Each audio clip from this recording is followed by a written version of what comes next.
Welcome to the Hudson Valley Disc Golf Podcast. This week we got Jaimen, Corey, Evan, John, Randy will be here in a bit, and we got first-timer Jacob Dunbar with us this week. We're going to be talking a lot about New York Team Challenge, but I have to hear, Corey, how was your trip? Trip was overall pretty good. I went on a cruise and wasn't suspiciously falling over the edge. I don't know how people are doing that these days after, looking up and down the ship. They make it pretty hard to fall overboard. But so there's 20 of us had gone on a Carnival cruise for my cousin's 40th birthday. My parents came off from Utica, picked me up in Albany. We headed out to Connecticut and then meet up with my brother and his wife. Flew out of a small as hell airport that is literally in the suburbs of Connecticut. I don't know if that was there when people bought their house, but I'd be pissed. New Haven Airport, out of I don't know how big they are, but we flew a Velo, which plane tickets were pretty cheap. Flew down into Orlando, Florida, spent a night at an Airbnb before heading out on a 7-day cruise with 3 stops out of Port Canaveral. We swung through the Bahamas, the Dominican Republic, and Turks and Caicos. 7 days was definitely way too long. 4 or 5 would have been cool, but outside of, you buy the drink package, basically spending a week drinking pina coladas and beers and martinis and staying up late, and it definitely kind of wore me out after a while. The whole time you're just gorging on food that's available from 5 o'clock in the morning to 12 o'clock at night. Well, first of all, you got back, so apparently you didn't have to be medevaced or anything, and you were able to survive with the identification that you have. So that's something, right? Yeah, so I didn't have a passport before this trip was getting planned. And when I had to get one, of course, I took the cheap route and got a passport card, which kind of reminds me of a New York enhanced license, where it's good for land and sea travel between Canada, Mexico, the islands and whatnot. So yeah, for some reason I had to get medevaced from the ship out in international waters or whatever back to the States. I don't know how that would have worked out. So you could also take that boat across Niagara Falls, right, into Canada? Yeah, I'm sure a barrel will get me there.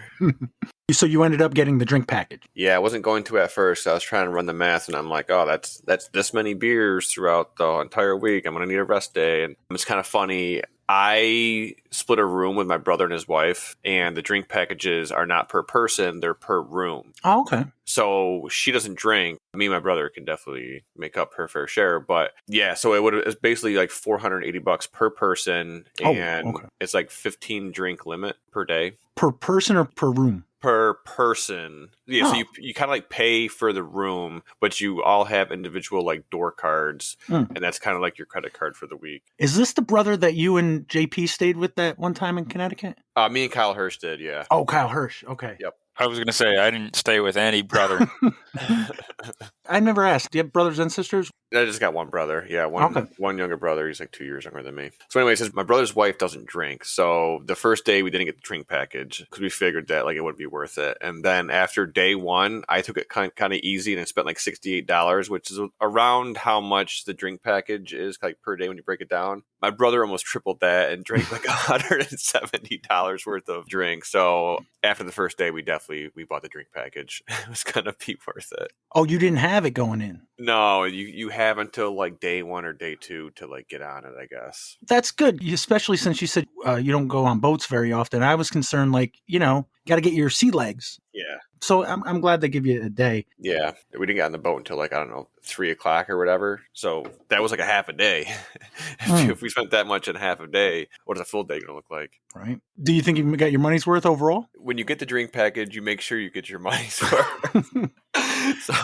So you didn't have any days where you just weren't feeling it? Because that's a long, if you've never been on a boat that long, I would imagine that's an adjustment. I think the last day I was kind of over it. I didn't really do much. That's actually where I took that picture that I posted on the last episode's Facebook post. I just chilled on the front top deck of the boat with a podcast in and just sat there for 5 hours. Didn't drink nothing but water. Just got away from everybody else and all the loudness. I would do it again. Definitely not with any type of short frequency because it is kind of expensive. But for a vacation being semi all-inclusive, you don't have to worry about nothing except for reminding yourself to drink water. Because I'm pretty sure I probably drank a day's worth of water across those 7 days.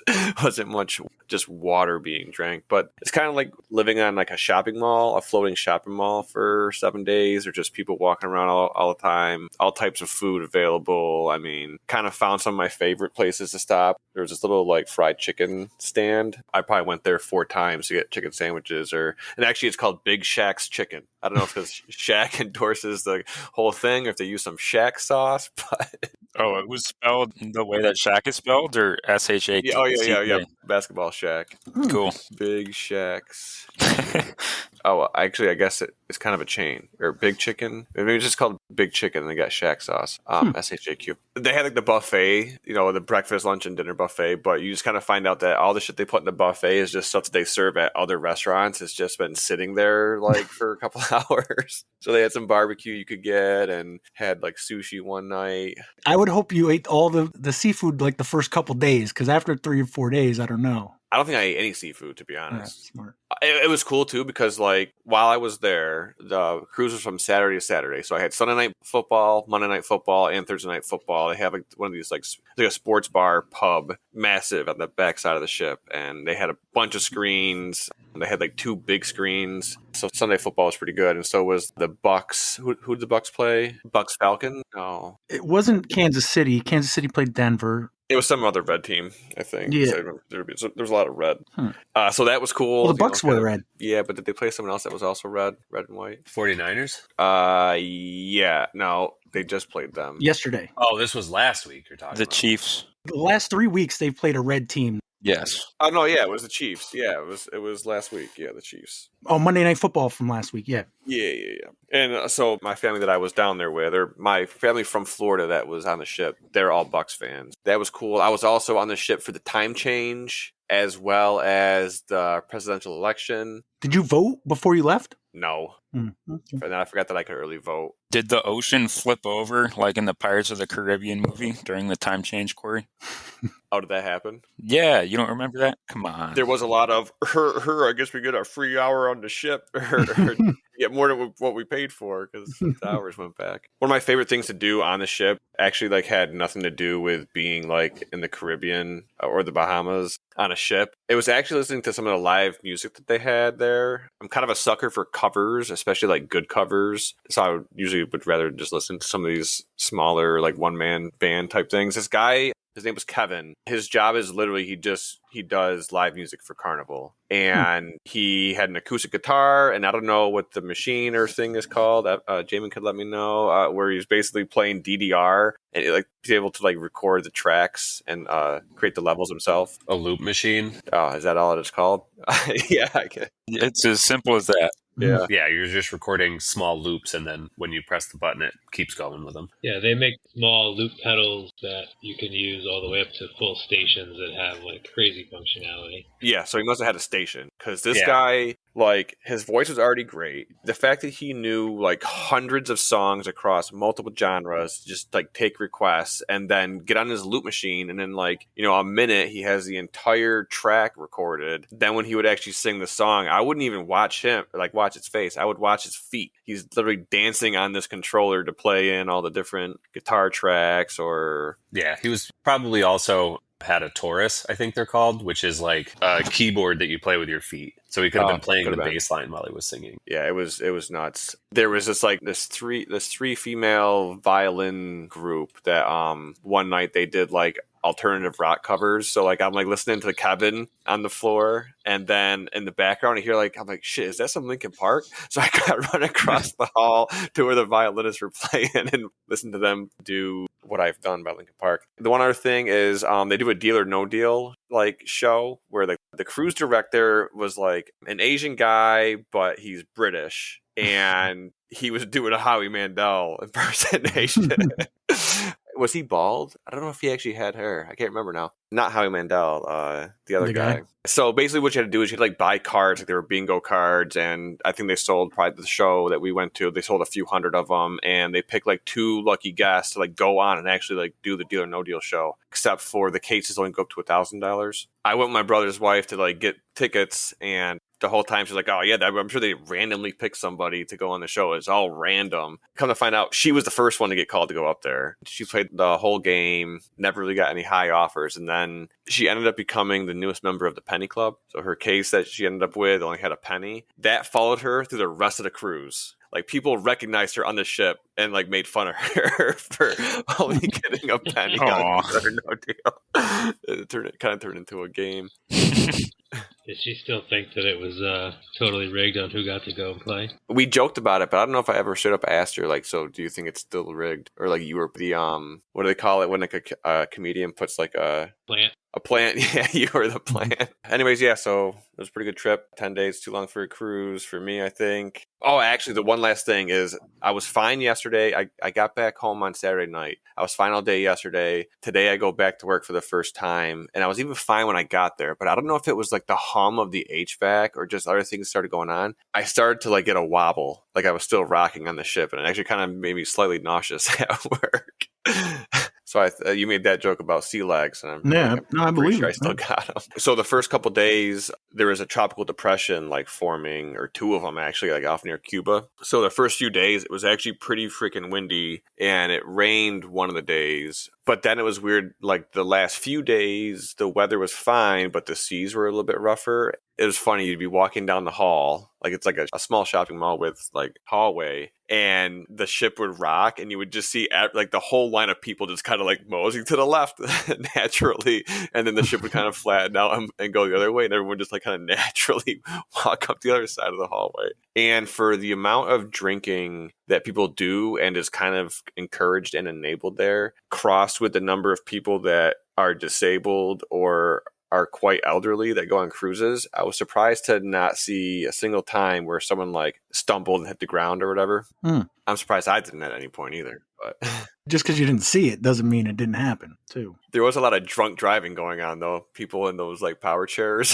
just like that sounds fun. Getting drunk on espresso martinis and freaking pina coladas and doing laps. Thank you. So you would do this again, but probably not for like 5 years or something like that? Yeah, maybe. And it wouldn't be for 10 days or 7 days either. And it's a little bit different when you have to like leave from Florida. So that involves like flying and Ubering or hotels. And this was for a cousin's birthday, right? His 40th? Yep, his 40th birthday. He really likes cruises. Did he have fun? He had fun, yeah, I'm sure. He definitely hit that 15 drink limit every single day. Heck yeah, right. Anything else on that? No, just I had to hear that. I'm sorry. I'm glad you were able to come back into the country. So, there's that.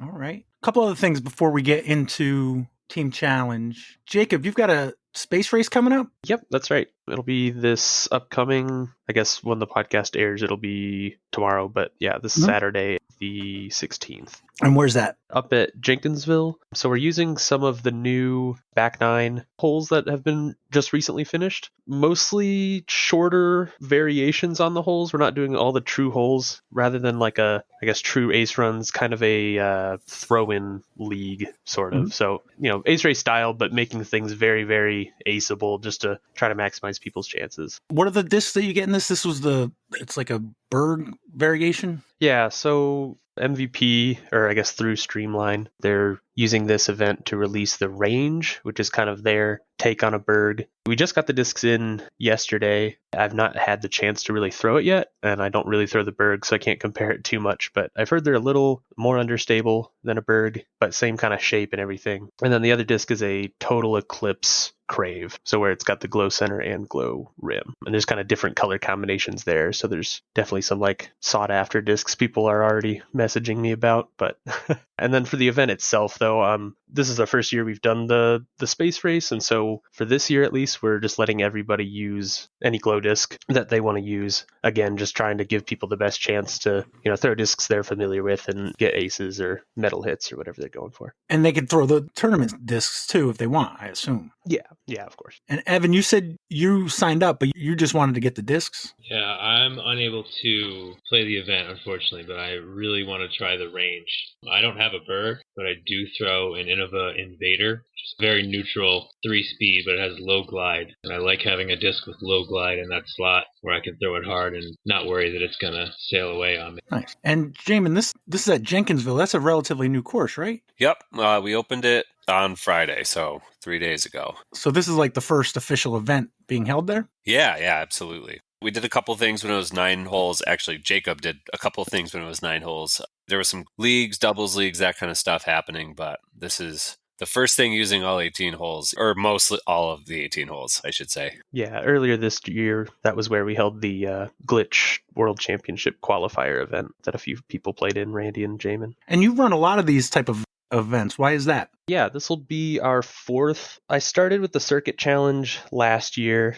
I was interested in tournament directing, and it seemed like a really straightforward path to get into it. And I'm a big fan of MVP. I just kind of picked them for, their players and some of the discs that they had come out with, or their sort of premier discs, I'd say, their main discs like the Envy and stuff like that. And so, I don't know, I just kind of saw or heard of this opportunity to do these Circuit Challenge events, and so did one last year. And then, I really enjoyed the experience of running a tournament, and so I've just kind of kept those going whenever those opportunities are there. Absolutely. Are these the type of tournaments that you want to continue to run, or do you want to like get into B tiers and A tiers and that kind of stuff, states, or do you just like to keep it more beginner friendly? So far, I've kind of liked stepping up each year. Mm-hmm. So last year we just did the Circuit Challenge. This year we did the Circuit Challenges again, but this time it was not rated but sanctioned. And so I think this upcoming year I'd like to do my first like PDGA sanctioned rated round. So probably just a C tier, at least a flex, but maybe, some sort of a 2-round Saturday C tier, but we'll see. But yeah, definitely looking forward to kind of pushing what tournaments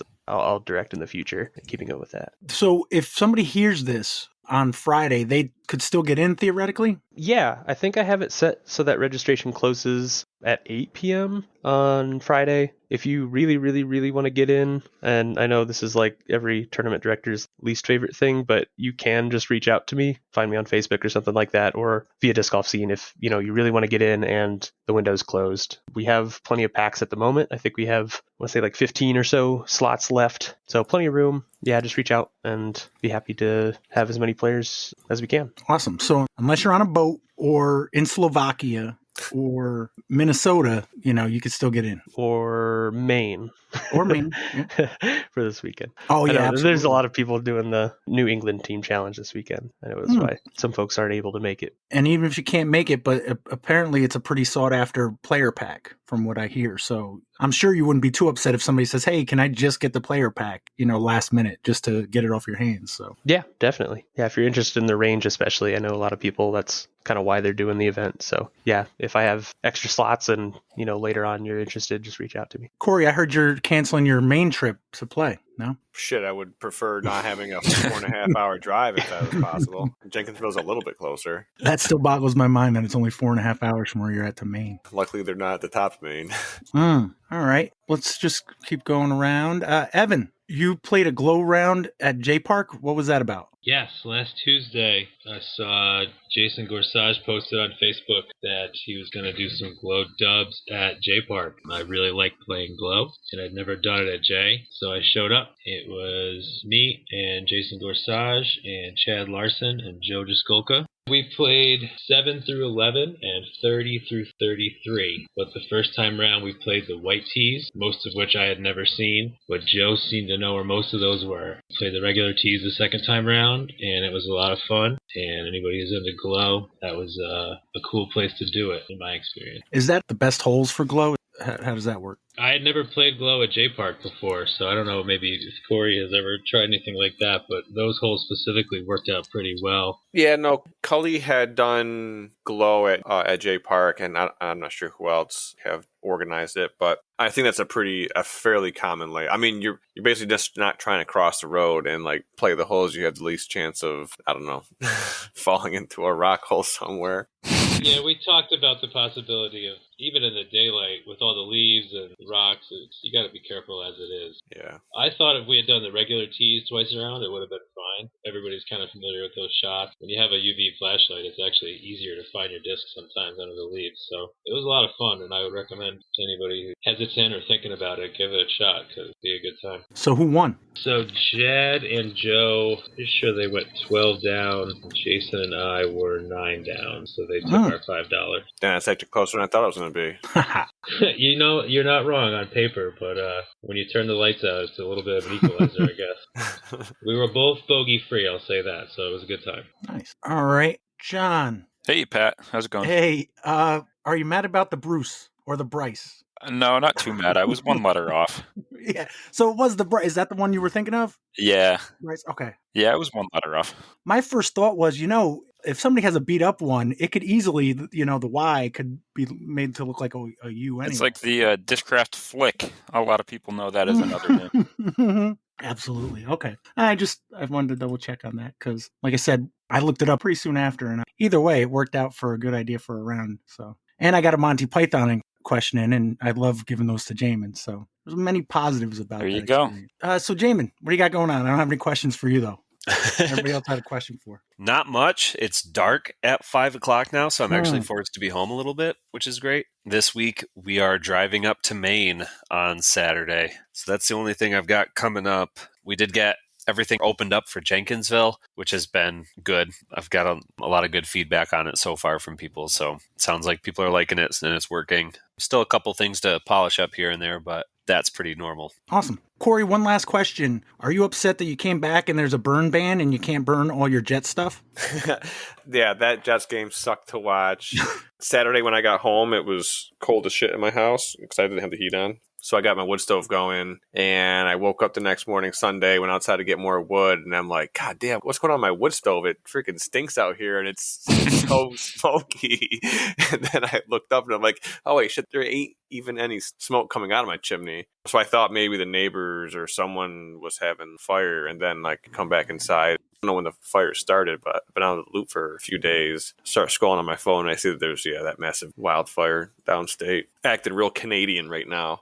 And smoked out again. Yeah, I was in Beacon yesterday, and just looking throughout all the woods there, everything was smoky. Pretty much the whole day. Every police and fire department, local page that I follow, and other ones are like, we know it's smoky unless you see flames. Stop calling our 911 centers.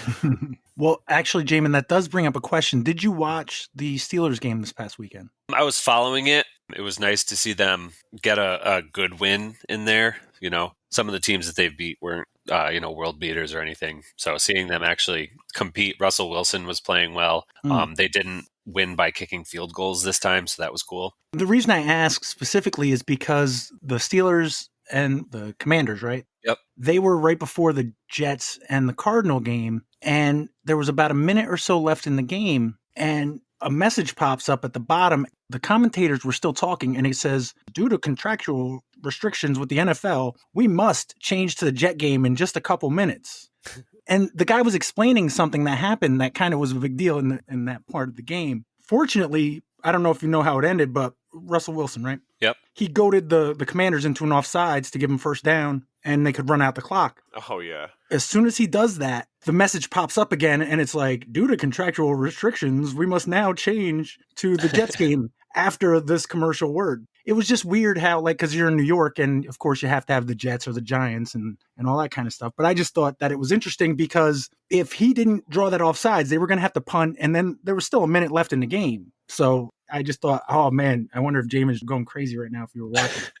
No, I don't figure out how to watch it on TV ever. So I'm using the NFL's really crappy drive chart. Like if you go on to NFL.com. So it's always wrong anyways. It shows you two different versions of it, and the top one's wrong and the bottom one is usually up to date. It's really dumb, and I'm sure there are much better and free ways to watch a football game, but I don't know. I'm usually just kind of doing it on the side. All right. Oh, also, I just pulled up a drive tab. I'm a little bit mad that somehow driving from Glens Falls to Portland takes half an hour more than driving from Ravenna to Portland. Yeah, because do you go up and around? Yeah, you get on Route 4 from Glens Falls until New Hampshire and then take, I think it's 91 down or something like that, or 89. It's Poland, Maine, right? I just put in Portland. We might be going to Poland. I don't know. I wasn't going to dox us, but... Because it's actually 4 hours and 43 minutes for me. So maybe it's... Oh, that makes more sense because it's up next to Lewiston. Well, good thing I didn't drive to Portland. So it's going to be 5 hours for me. Great. But also, if anybody wants to hang out with the disc captains this weekend. No, I'm just kidding. I guess we're in Poland, Maine. Where they make the spring water? Oh, maybe. That's a New York thing, right? No, I don't think so. Poland Spring, what it is to be from Maine. Oh, it is Maine spring water. Oh, maybe. Oh, shit. Maybe you guys are right. Maybe we can go swing by the factory, get a couple of 5-galloners and a party. You just get it straight from the spring, Corey. Come on. You should find where the spring is. That'll be my goal on Sunday when we stay over there a day is Side quest. where is the actual Poland spring? And just knowing Corey's sense of humor, nobody drink it after that. Well, so there's Poland Spring in Poland, but then I think the bottling company is way north of that. I'm trying to find the source. Well, I don't want to find where it's bottled. It's already touched too many hands by then. I would assume where it's bottled, Corey, is close to the source. I Google searched it and it says Poland Spring is a brand of water produced in Poland, Maine. It is named after the natural spring in the town of Poland, Maine, that it was originally drawn from. Today it is not. It doesn't say that, but that's what it Implies, yeah. Yeah. We should get a team photo at the spring. You need to go for like a factory tour or something. It's probably a trickle by now if it's still there. Hey, Randy, what's going on? Hey, everybody. Just got back from putting league. How'd putting league go? Good. I made it too hard for myself this week, so I didn't win. Would you make them all 15-footers? I made them fake hard. Like the two tricky ones were short. So if you just actually committed to like putting dead straight, they weren't actually hard stations. It was more like in your head kind of obstacles. And then the final putt was like a 25 to 30 foot like champ cap putt with like, and it was slightly elevated. So that one was just regular kind of hard, but it was good. The winners were still like, I think 24, like 22, 21, like, so similar to last week still. But yeah, I think we had 70 plus people. So really good turnout again, and some interested people that I think are going to come back next week that had no idea it existed. So that's always cool. We probably got up to 75. I never saw the final number tonight, but Mark will post it at some point. But yeah, still a really good turnout. There was like no win tonight. So the ace pot got hit, I think like 4 times. So those people can enjoy their like $16 or something like that. There was pulled pork on the walking tacos tonight. It was so good. Walking taco update.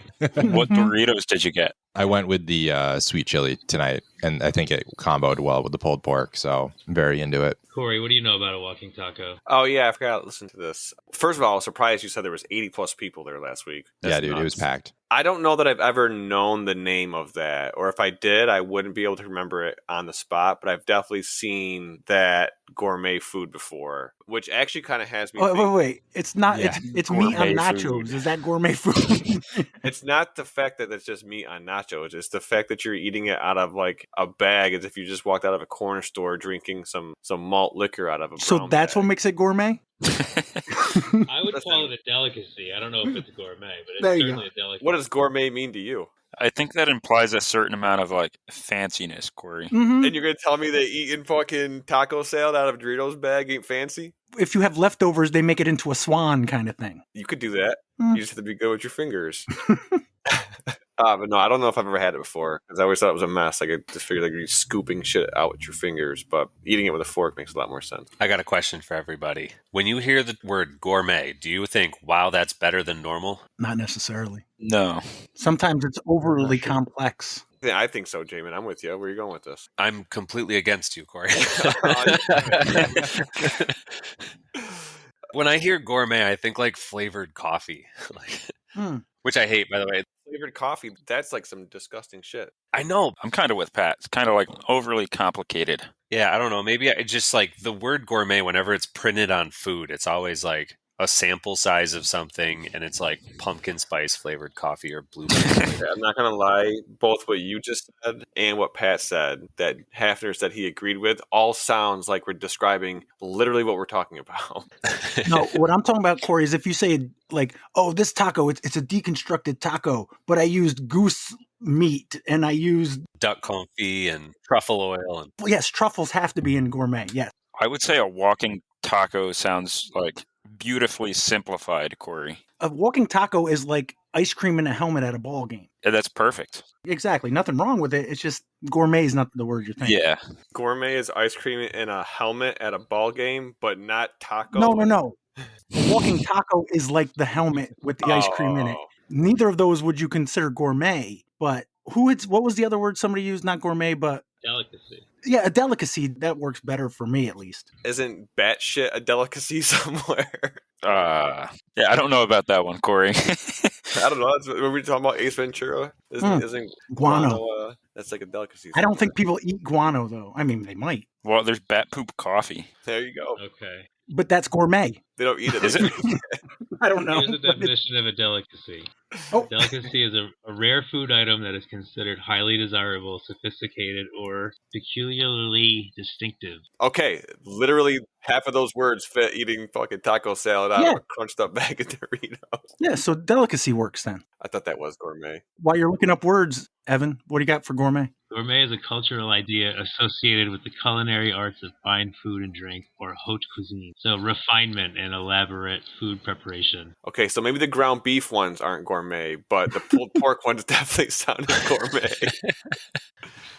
All right. Anything else about putting league, Randy? Did anybody show up at 5:00? Oh, yeah. We are already getting like a crowd now at 5, which is good because I think it was wrapping up when I got out of there. So it's good that people are starting at 5. So that's, helpful. All right. So let's get into some New York Team Challenge. I think we have each of the matches represented here. We had a poll, which Brian Bickersmith didn't understand the concept of the poll. Now, mind you, I was heading out the house and I'm like, oh, let me do a quick show who everybody picked and this and that. And I'm like, oh, it would be a kind of a fun poll because it seemed like other than Evan and Alex, everybody went kind of chalk. So I thought, well, why don't we see who would be the most likely upset of those 4 matches? Even the ones that Evan and Alex picked, it was 5-2 in favor of one team over the other. So let's go in least likely order of an upset. So with the lowest vote total, the North over CPS. That was voted on by 3 people, David Herodes, Aaron Holtby, and Brianna Strathenke. Yeah, she's a member of the North. All right, as are you, right, Jacob?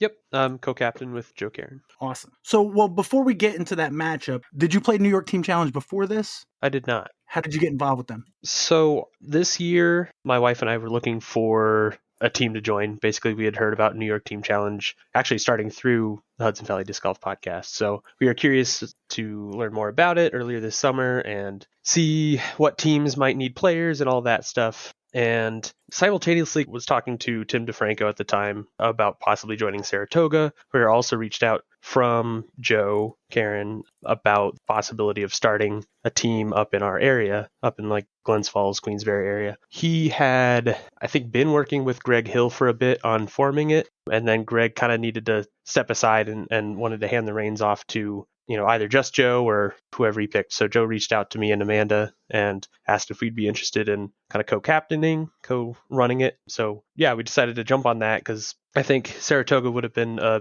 very fun team to play for had we gone that way. But I think, kind of jumping in head first for kind of both of us, not really having done Team Challenge before, just kind of seemed like a neat challenge and a neat way to kind of get the area up here kind of involved more in the larger, kind of disc cap area, get more people visiting up here, get local players from up here going down and playing courses in the Albany area. So we just kind of said yes, and we started recruiting a bunch of local players, and rest is a very short history so far. Absolutely. I assume that means Saratoga would be your most local course of the Team Challenge teams? Yeah, of the existing ones before the North came to be. It's about even for us now. Okay. Between Albatross Creek and the When you say even, how far? Like 25 minutes.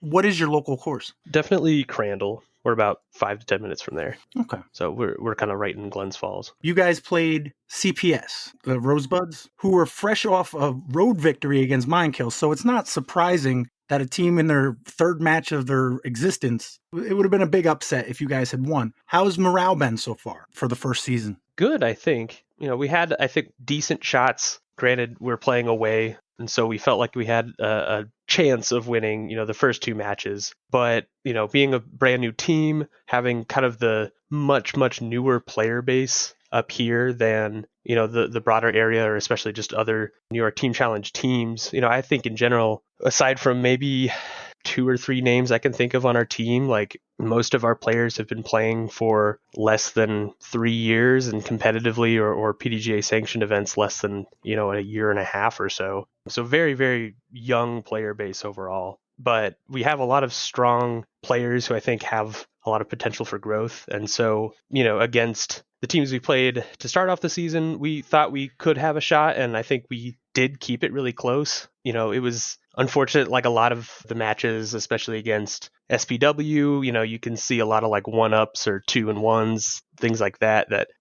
there was definitely the potential for a win there for us. But yeah, I think morale overall, what we're kind of aiming for this year is to kind of boost team confidence, get that camaraderie and the team kind of spirit all there and together, and kind of just put on a good, hosting performance, put on a great spread, just kind of, get our foot in the door as far as the broader team challenge community goes, and hope that goes over well with the rest of the teams that we get to play against. Have you played this specific course before, Albatross Creek? Yeah, I've played it maybe 5 or 6 times before this past weekend. I helped a few times getting the course together. Not nearly as many of some of our other team members, especially Joe himself and Greg Hill, obviously, is the main head behind it all. But I had a handful of practice rounds there, as did most of the team. I think it was mentioned last week on the podcast. Talking to a lot of the CPS guys, though, they also had, a chance to play the course once or twice leading up to our match, which I think definitely helped them out. And it's interesting that we have Evan on here because this is by far the neatest whiteboard I've ever seen. I'm sorry, Evan. Yeah. No worries, Pat. I would say across the board this week, and not, spoilers for our match at Saratoga, but Carly Daly has got some of the neatest handwriting I've ever seen personally. So kudos to everybody. Well done. I love to see a neat board if it's mine or somebody else. Yeah, I think Joe definitely took a lot of notes when we were down visiting you guys at SPW. And yeah, I mean, this is all Joe's doing, and he had the idea with the green dots and everything like that. So kudos to him for really putting together a clean board. Yeah, were those magnets on the board there to indicate victories? Yeah. That was gave me strong Risk vibes, board game token kind of thing. I really enjoyed that. I don't know, Jason's not here to weigh in, so I'll speak to that. I thought that was really cool. Yeah, it was fun. I thought it was a really good idea, and just a little clearer than kind of the circle the matches or whatever for who won, that kind of thing. But it didn't feel great putting all of them on CPS's side of the board for sure. But it was a little lopsided. Yeah, there's a lot of jokes about the wind blowing the pieces over to the other side. We had to move them back, but no. And for Kyle Hirsch, for the doubles match, it does have a little box in there where you could put the par. So the par 56 for round 2. Mm-hmm. Nice touch on that. So how was your match? Okay. I knew I was kind of punching up a bit in the singles round against Nick. I knew him to be a fairly strong player. Let's see, he got off to a little bit of an early lead, and I chipped away a bit to get kind of back to even. And then I want to say with maybe 5 or 6 holes to play, he hit some 50-foot downhill putt and then just kind of had some momentum rolling from that. So I want to say he was up 3 and we had 3 to play. And then I managed to get one back, and then he kind of sealed the deal on the second to last hole to go 3-1. And then as for doubles, it was nice to play with Tim Giardini and Anthony Bohansky. Fun to meet those guys. I had the opportunity to play with them before. Kind of a similar story, to be honest. It was Joe. It doesn't say on there, that's Pulsoni, not Panessa. Joe and I did pretty well. We knew that this was especially playing above our skill level here. We had some okay drives off the tee, a few great approaches, and then I had a few pretty strong putts to kind of keep us in the mix, and maybe only one or so back through majority of it. And then again, they just kind of went on a hot streak. I think they birdied maybe the last 6 holes or something like that to end up with the hot round of the day. So hard to keep up with that when those two get hot. But yeah, overall it was a lot of fun hosting our first match. There's definitely a few things that we took away from it or learned just from a hosting perspective. But overall, I mean, I think we kind of went into this knowing that it would be a hard match, and as a new team, the likelihood of us winning, any match this year, not that that's out of the question still, but was going to be a big feat. And so we really are trying to just, do our best in every other possible way. So, a lot of effort went into the board, a lot of effort went into the spread. So kudos to the team for all that they've done, getting the course ready, everything that, yeah, helped make this first match just go really, really smoothly. You got 4 Joes on your team, and 2 of them are Joe P's? Yeah. That's crazy. Yeah, Joe Panessa joined us for the first round here. He was kind of a late add-on. We had some players drop kind of late in the week. But yeah, no, 3 Joes, I think 2 Johns, 2 Jacobs. So we got a lot of repeat names. It looks like round 1 it was 14-4, 3 wins and 2 pushes. Yeah, I think going into the doubles round, we had to at least kind of do what they did, but flip the other way, right? Get, for the tie, 7 basically. of the 10. Yeah, so definitely an uphill battle after that first round. Absolutely. Who you guys got next? Next in December, I believe J Park. That does I should sound know this familiar. off the top of my head, but let me double check real quick. Yeah, I think we come to you. Yeah, And that's December 14th? I believe so, yeah. Should be. I know you were the home team, but what about your first time doing a spread? How did that work out? Any kinks? No, it went pretty well. I guess as we were almost leaving the house to get there, Joe texted us and said that he accidentally left his surge protector or power strip or whatever behind at the house. So I grabbed something that I thought would be enough, and I get there. I think we had like maybe 8 crock pots or something or equivalent kind of devices. And so I actually went and I just kind of, ran to my car and left without really telling anybody really quickly, because I Googled and found a hardware store, like really tiny one, maybe 5 minutes from the course. So I just kind of ran over there and was back in like 10 minutes with, a few extra like 3-way splitter extension cords, stuff like that. Other than that, everything went pretty smoothly. Bree Strathenke and Brandon LeBrun did a really stellar job. They did breakfast that morning. They made a bunch of bacon and sausage and all sorts of stuff. So yeah, the spread was really, really, really good. I think plenty of food to go around. Apparently meatballs are really popular. We had like a big crack pot of those, and those went pretty quick. So notes for the future. Bring more meatballs, I guess. Who brought the Uncrustables, though? I don't think there were Uncrustables. Ooh, amateur move. I know.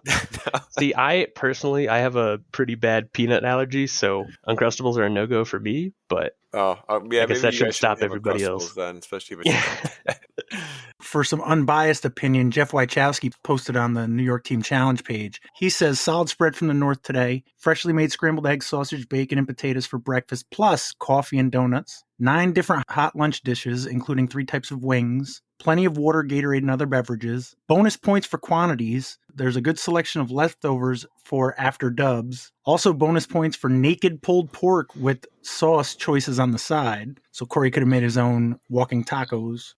Gourmet. His own gourmet. Yeah, gourmet Mhm, walking mhm. tacos. Oh, The only yeah. thing missing were labels on crock pots, baggies to pack for round 2 snacks, and the brownies, white icing with sprinkles, were not cut up. Yeah, I saw something that's just one big brownie. It's one serving. Yeah, those Yeah, I are the agree with rules. that sentiment. A total indoor lunch facility and bathrooms as hot as FDR make this place a great home course choice. Thumbs up for the outdoor fire pit too. Yeah, overall it went really well. I think the facilities there were another big reason when kind of choosing what course we'd use for the north. That was a huge factor, and I think that was a great call because it ended up being very, very nice to have those amenities. And the bathroom is a very, very warm too. It's a nice spot to catch a quick break from the cold if you're not out by the fire pit. I'd even say thumbs up for having the football game on the TV, but thumbs down for it being Rutgers.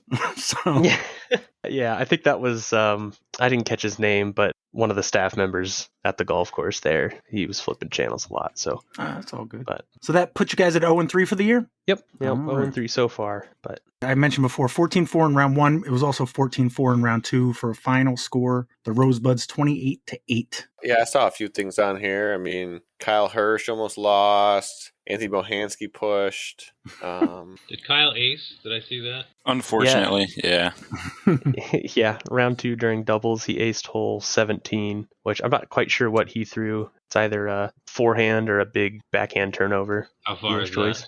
Distance-wise, I'd say like maybe 250 if I had to guess. There's kind of a running joke that I think when they did the initial T signs, the distances weren't quite figured out, so they all said 255. So the running joke is that every hole there is 255 feet, but it actually might be for that hole, ironically. But let me check here. 245. It's a little shorter. But yeah, so I guess some notable things. Yeah, Kyle hit an ace on 17. Try to think of other probably not in the ace pot. I think he was. I think I saw that post in the New York Team Challenge Ace Pot group. Oh, I thought it was just in like the disc cap. No, it was in the I don't Ace think Pot so. group. So I would assume he was. Hopefully.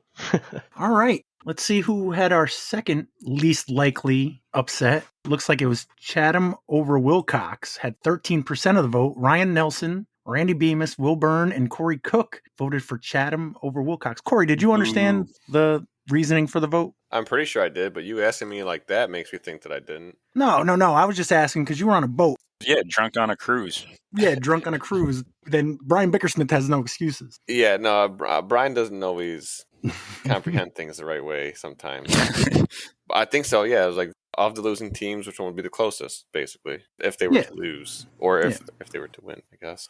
Yeah, I understood the assignment.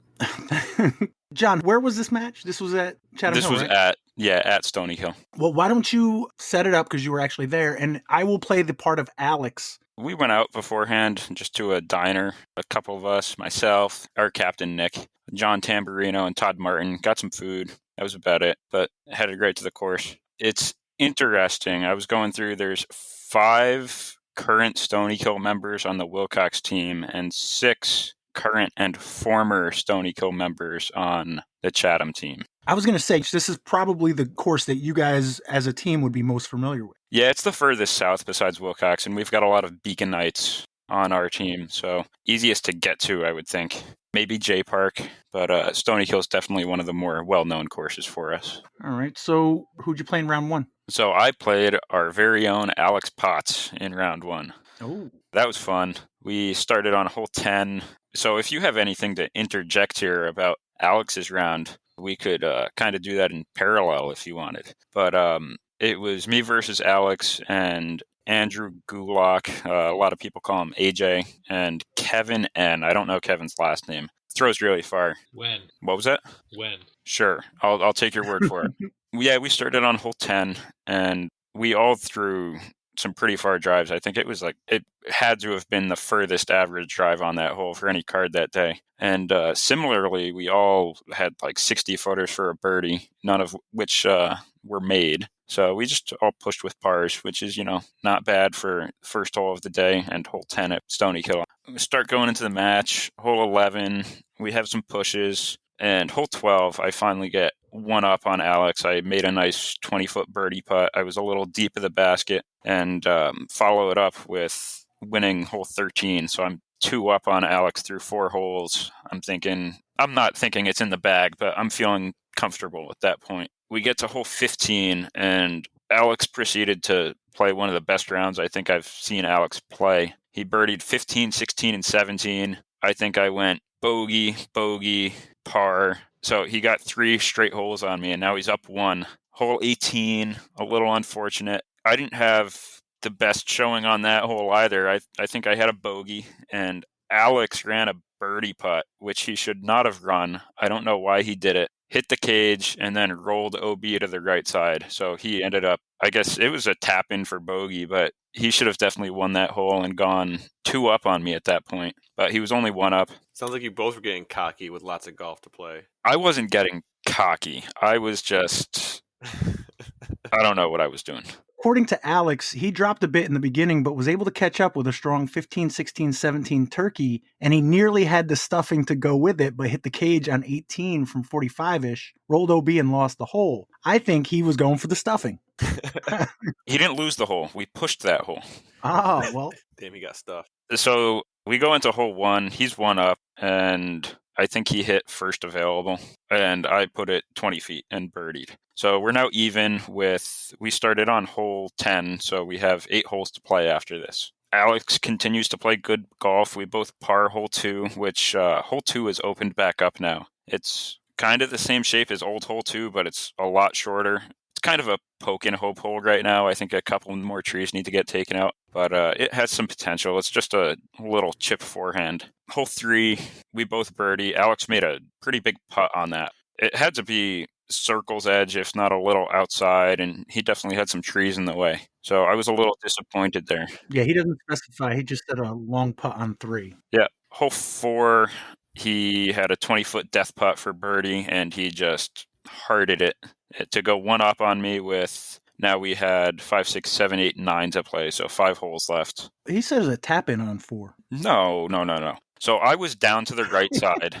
I was pin high. I had about a 45-footer uphill.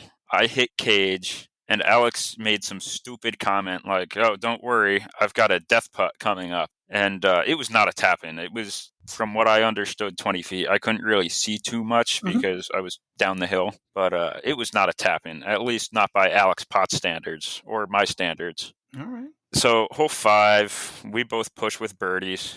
So he's still 1 up at this point. 6 is where I decided to just blow it. I go a big forehand on 6, especially now that the left side has opened up a lot more. I used to do it anyway, even when there were a bunch more trees in there. It's definitely the way to play for the eagle now, if you're going for that. And I just burned over a forehand, and I was in the crap on the left side, and I just had absolutely nothing. I ended up bogeying. And 6, especially now, is not a hole you want to bogey. It's pretty much a must-get birdie. You know what that hole's called? Oh, no. Oh, yes, Corey's Way. That's what I thought. Yeah, it's spelled different, though. It's, I think, Cory. Yeah, well, you know.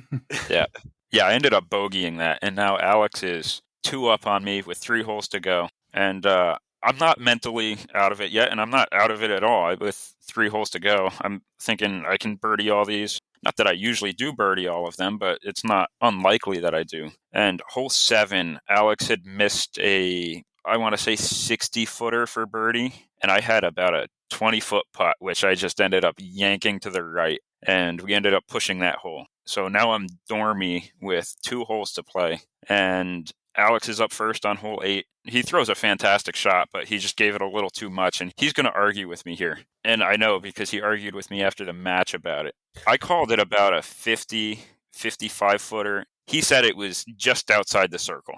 I think it was a little more outside the circle than 35 feet. Well, no, he calls it a killer 35 to 40-footer. Yeah, no, that he's it was further than that for sure. I'm parked, so I did my job. I put it right under the basket. And then Alex just stone cold steps up. Now, remember, I'm dormy at this point, so if he makes this putt and pushes the hole, he wins the match, and that's exactly what he did. To which I replied, "Come on, Alex, you don't make those." And yeah, he ended up winning the match 2-1. So he played really well, threw a lot of birdies in there. So yeah, he had 2 turkeys. He had That's crazy. 3 birdies on top of that. He played a really fantastic round. The only other thing he talks about is that he played with Kevin Wen on my side, who had Andrew A.J. Gulak. Kevin held a strong lead for most of the match, but A.J. clawed back to even going into the last hole, hole 9. I don't remember exactly what happened, but Kevin had a calm tap-in to win 1 up. Yeah, that's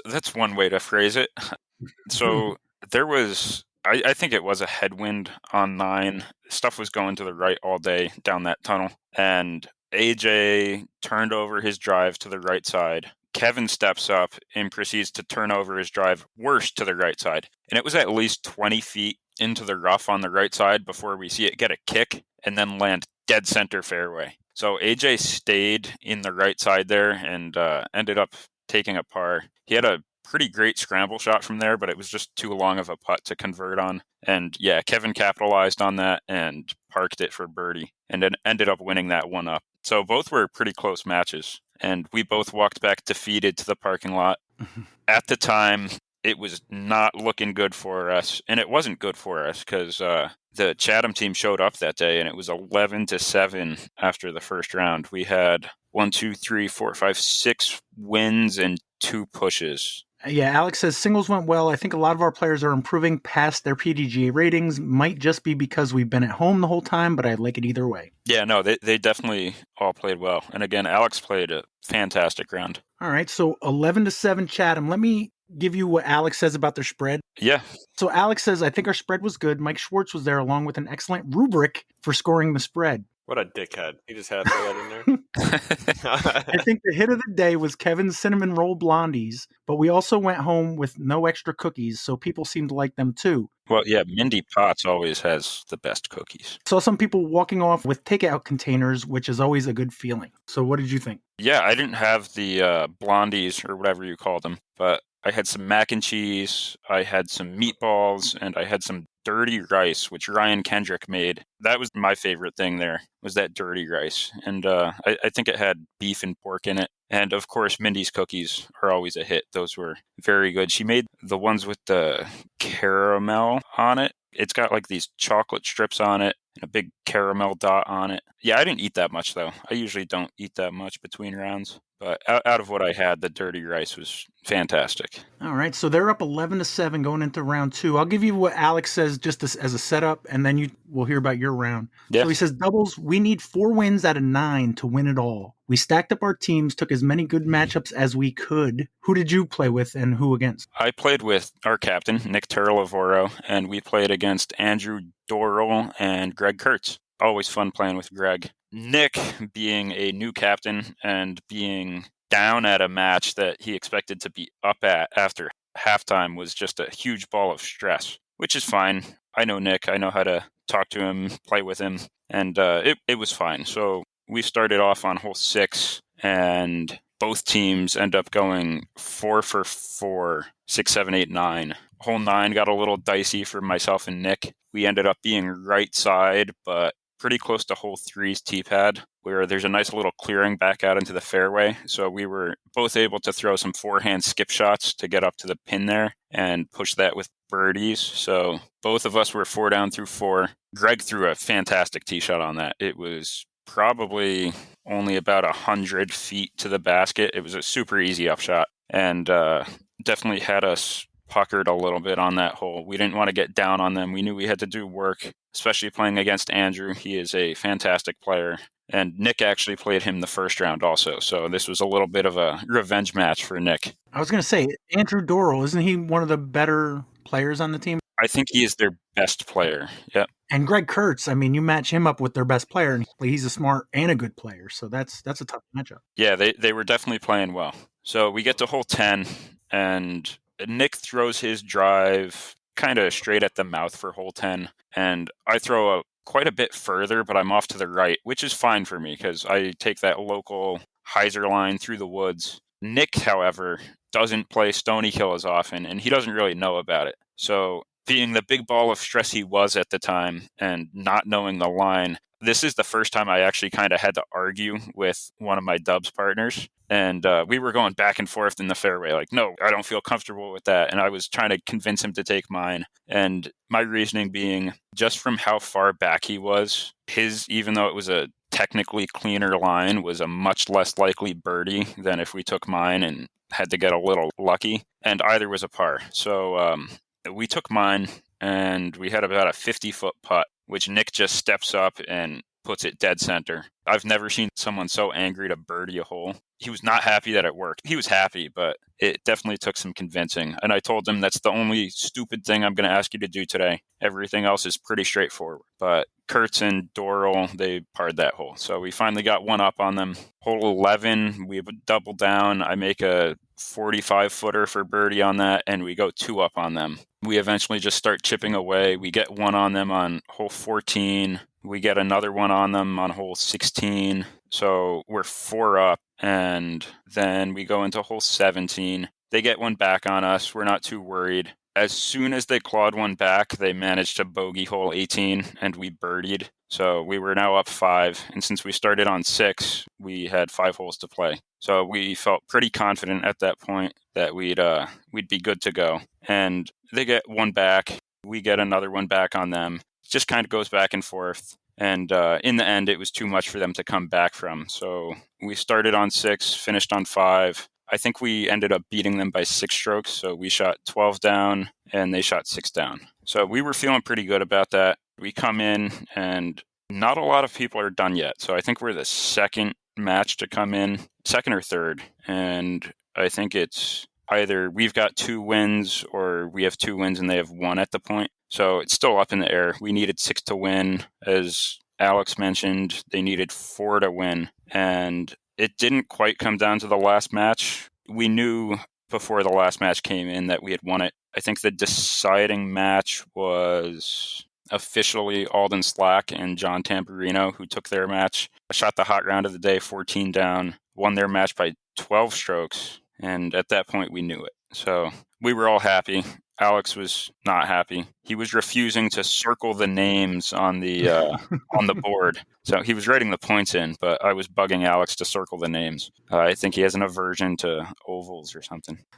So he crossed out my name on the board. So if you actually look at that board and you look at my name on it, it's neater than all the rest. I actually wrote that upside down because Alex crossed it off. But yeah, we were ecstatic. The other team, not so much, which don't know what to say about that, but we definitely pulled one off there, put in the work the second round. Alex says he played with Sam Richter, who he usually plays with. Sam and I shot -7, which is like 5 strokes behind our average. To lose to AJ, Andrew Gullak. AJ, is that his middle name, Jay? Yeah, John, I think, is his middle name. Okay. And Mac Torowitz at -9. At least Max is on the New England team challenge team. So that's a good sign, haha. He couldn't miss from outside 60, and Sam and I couldn't make a putt outside 20. We came in, and our other top team, Andrew Dorrell and Greg Kurtz, also struggled. Their opponents, they shot like -12, though, so that's more excusable. Final score for doubles was 3-6 to lose 17-19. One flip match anywhere in doubles or singles would have at least forced a playoff. Super disappointing to lose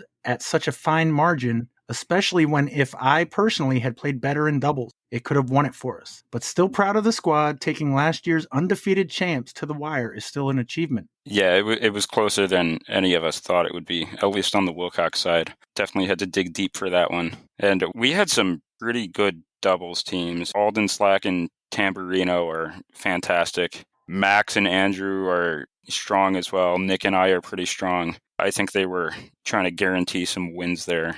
Nick was nervous about our match. He thought it could go either way. Didn't quite know what to expect in that one, especially since Andrew did beat him the first round. Andrew didn't play as well as he did the first round. It definitely could have been a lot closer for our match. So who you guys got next? We're going to Burbine next, I believe, and we're all getting an Airbnb. I think there's like 15 of us staying in that. So we will be ready for them, nice and rested. All right. And Alex says, Randy and Jaimen, you might want to pay attention here, says, looking forward to taking on the Whips on 11/23. If the team ever confirms, we'll have at least the required minimums. At this moment, they have not given me roster numbers for that match, so I think that was a little presumptuous. But Premature. I think the match is going to happen at this point. Oh, that's something else. You don't need to give roster names of exactly who's going to be there, right? You just need to give numbers this year. No, you need to give exact names because we use the reserve system. Well, you need to give a full list of names. You don't need to give an exact list of names. No, you need to give an exact list of names. So this year you have to give an exact list of the people who are going to be there? No. Yes. This is going great. You do? No. Check with Kate. Talk to the commish. When you had roster moves, you performed roster moves, right? And then you had a roster, and the other team knew your roster. Now that we have reserves, the roster is 20 plus people. You need to say who's going to be there that day. No, you can. I believe you can give them the 20 plus people list. I don't think so. Where are the rules written down? Oh, somewhere in a Google Doc. There's a whole charter. Yeah, but where? I'm trying to find it right now. Here, I'll link it. I'm looking at it now. Well, in the 2 matches I've played, we have shared our exact rosters because that's the right thing to do. Yeah, I was going to say, it might not be the rules, but don't be that team, JP. I don't make any decisions. So while somebody's looking that up, so Randy, it doesn't look like this match is going to happen. Is that what you're saying? No, I think it's going to happen. Because it's a unscheduled match, you only have to bring a minimum of 14 and 2. But if people want to play, we want like accurate numbers because we can play more than that. Yeah. Because he says they have at least required minimums. Yeah. Still waiting to hear back. Like, I think we have to bench people basically, or rather tell people not to come if the numbers are 14 and 2, because I think we have more people committed at this point. So Jaimen, not for nothing, you might be able to play that tournament. You're like one of those scrubs, right? You're like lowest rated guy on the team. So I don't contribute in any meaningful way. He's undefeated, okay? That's all that matters. There was a year I was undefeated, so I'm just saying. I've also showed up collectively to both matches now 10 minutes before the tee time. You're talking about combined. Yeah. So if you add New York and New England, it drops down to like 8 or 7 No, if I'm only talking about New York, it averages out to 5. If we add New England, it averages to like 2. But yeah, I don't know what the hell's wrong with me, but I just can't get anywhere on time lately. I'm currently looking through the charter, and I don't really... I have a potentially relevant section of the charter here about roster reserves. I can't even find the charter. I'm still looking for that.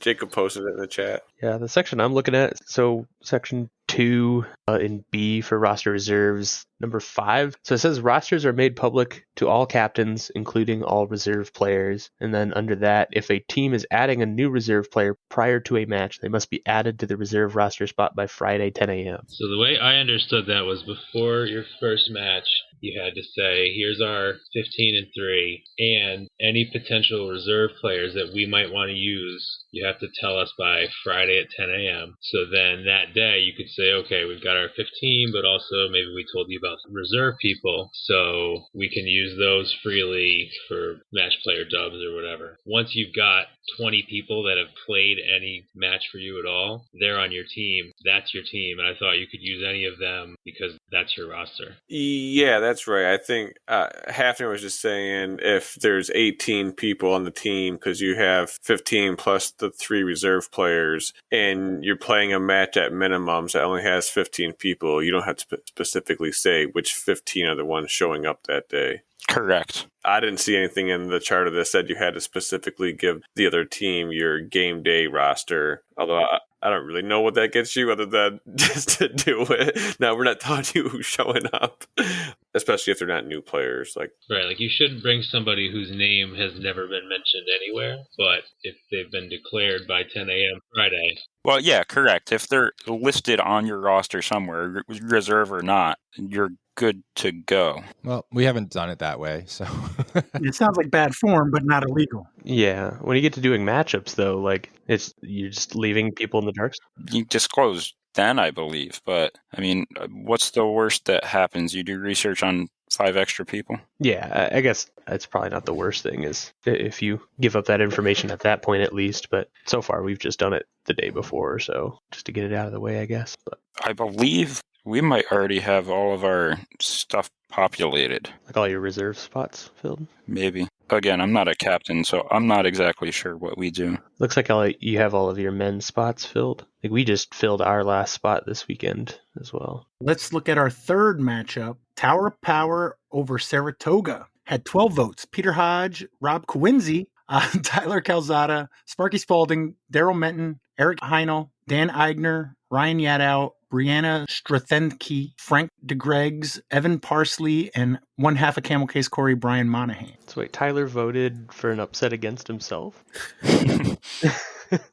So, Evan, this is a very neat whiteboard. Where was this match? We played in Saratoga. I have no problem admitting Carly did a fantastic job. She did tell me that she basically copied my layout exactly, which was flattering. She did a little different, though, because she wrote hers out with Sharpie. I made my grids with this tape that you can buy, whiteboard tape. So I respect her commitment to going with a Sharpie, and it came out great, and her handwriting is really awesome. So definitely, again, tip of the cap there. How'd singles go? Singles went well when it came to the matchups for round 1. As we got down to the list, for our side, the 2 names left were me and Eric Struna, and their side was Jaimen Totino and James Varkala. Eric and I had played together last month, both on the same card of match play as well as doubles partners, so I was really happy to play with him again. He was matched up against Jaimen, who was one of their captains last year, and I got to play against James. It went really well. We started on 7A.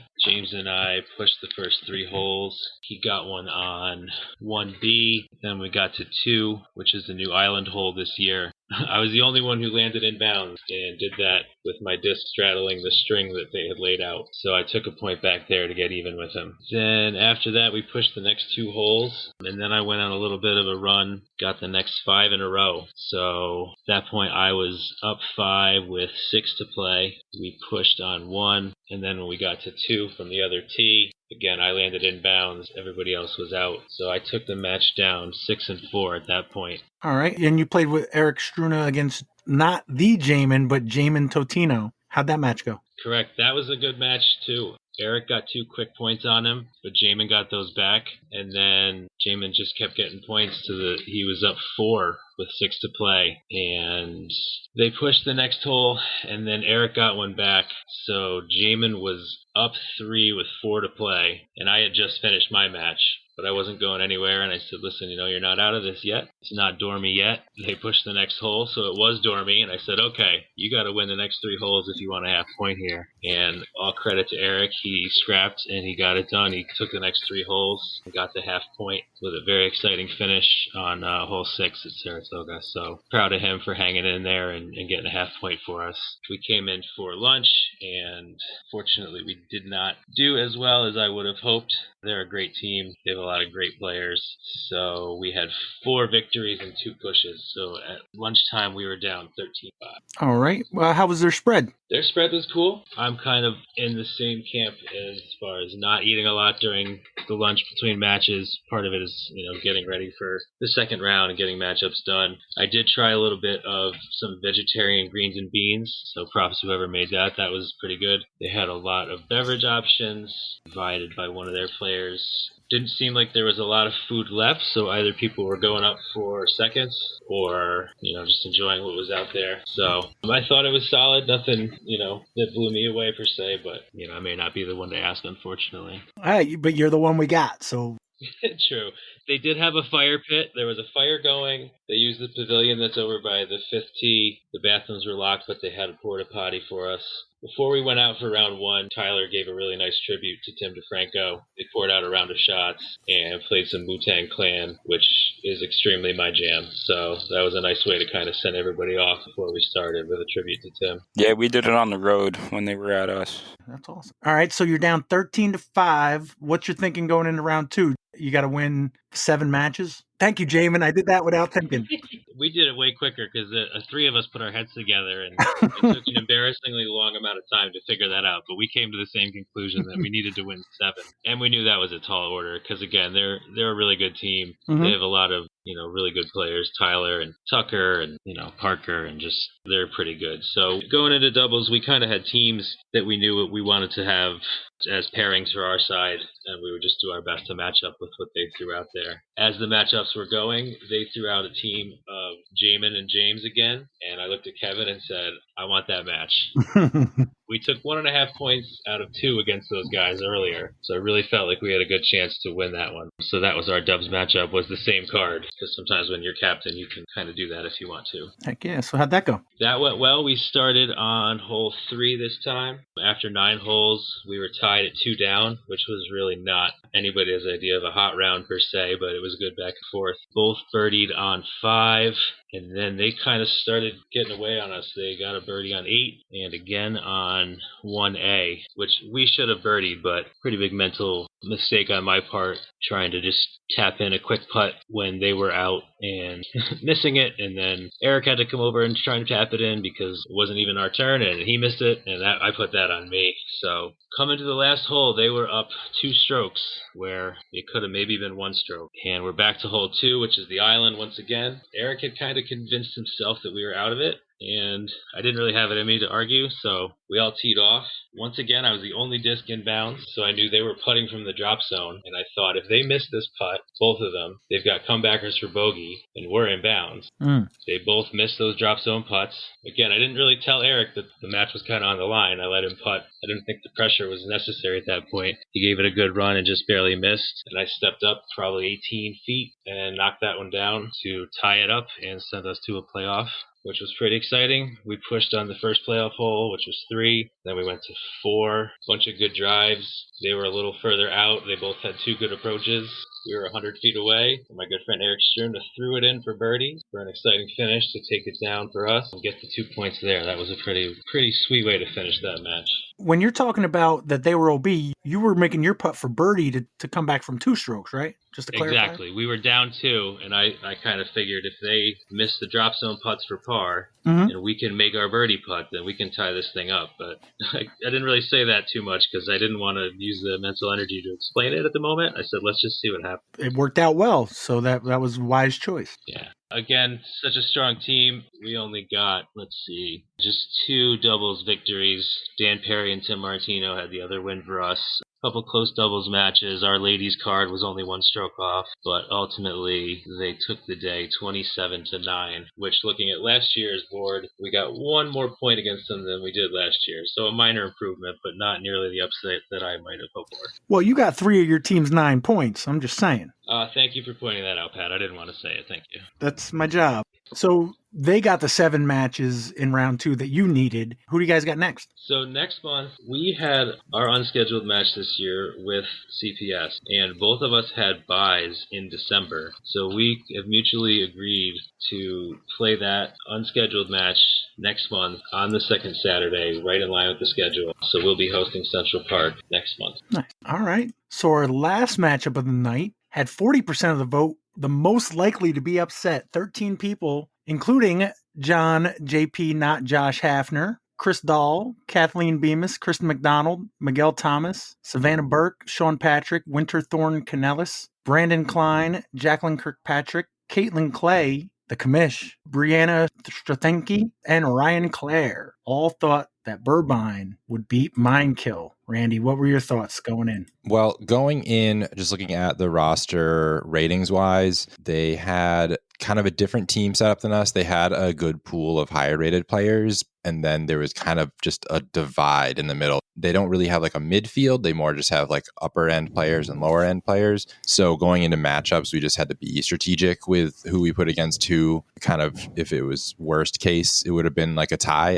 after the first round. So we kind of just did another mock draft on like Thursday night to kind of work through it. I think Jason went against Jess at one point, and him knowing all of the things we wanted to do and tried to like counter that. So we worked pretty hard on that. And then their highest rated player actually like slept in or something and couldn't make it. So that was obviously really beneficial to us, but then kind of also made us rethink our whole plan, trying to do your mismatch scenario with the other team's highest rated player. Burbine has their own Jaimen who likes to sleep in, is what you're saying.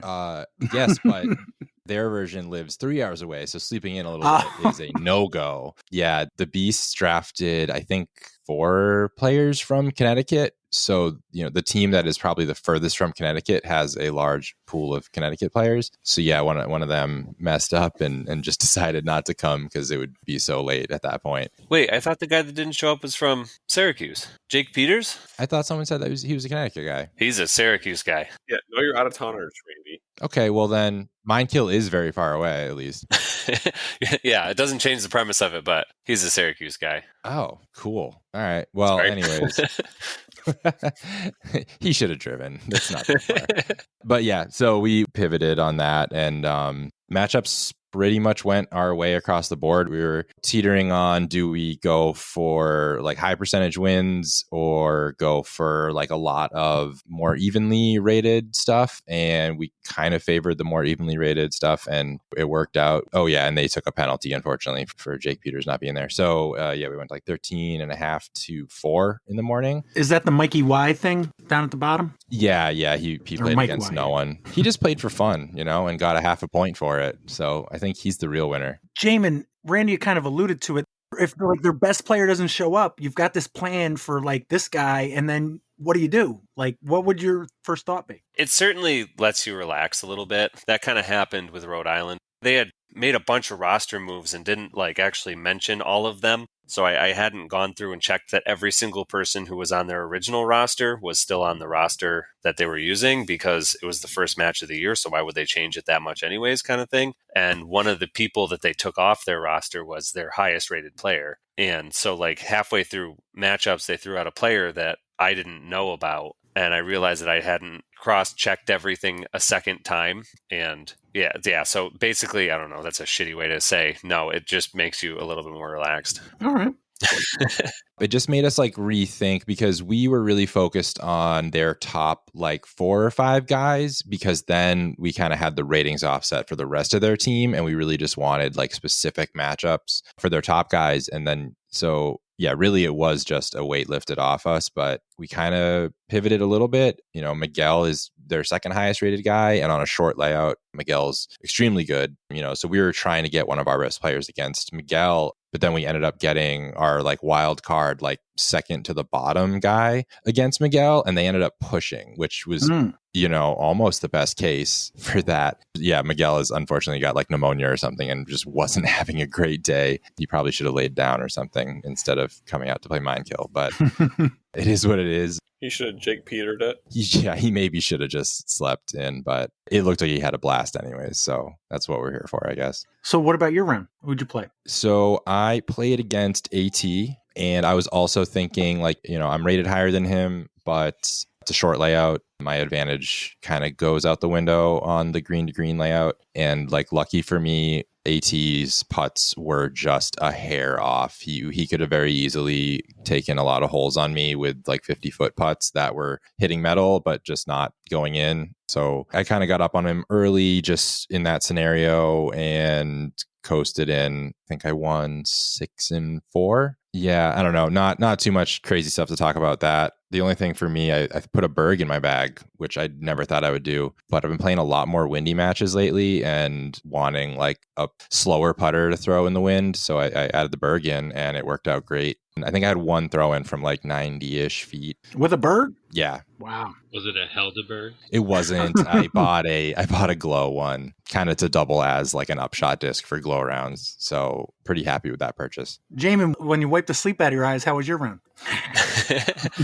I did that on the 2-hour drive. My round was good. I played against Dave Herodes, who's a guy I know, but I've never played with. I've seen him spotting out at Mindkill Disc Golf Championship, doing a bunch of coursework. He's played a few of my tournaments, and he's definitely returned a disc or two of mine in the past. So I've met him, I've talked to him a lot, but this is the first time I've actually got to see him play and compete against him. He's a good dude. He took a stroke on me on the first hole. I don't know what it is about starting on hole 4 at Mindkill, but I almost never birdie it. That's a tough first hole, I would imagine. It is for me, apparently, yeah. How much of the OB is in play? Is there any? Not much. Okay. Just the pond in front of you, but once you're over the pond, everything else is inbounds. It was green to green, right? Yeah, it was green. It was short. So you're throwing like a mid on a hyzer at that.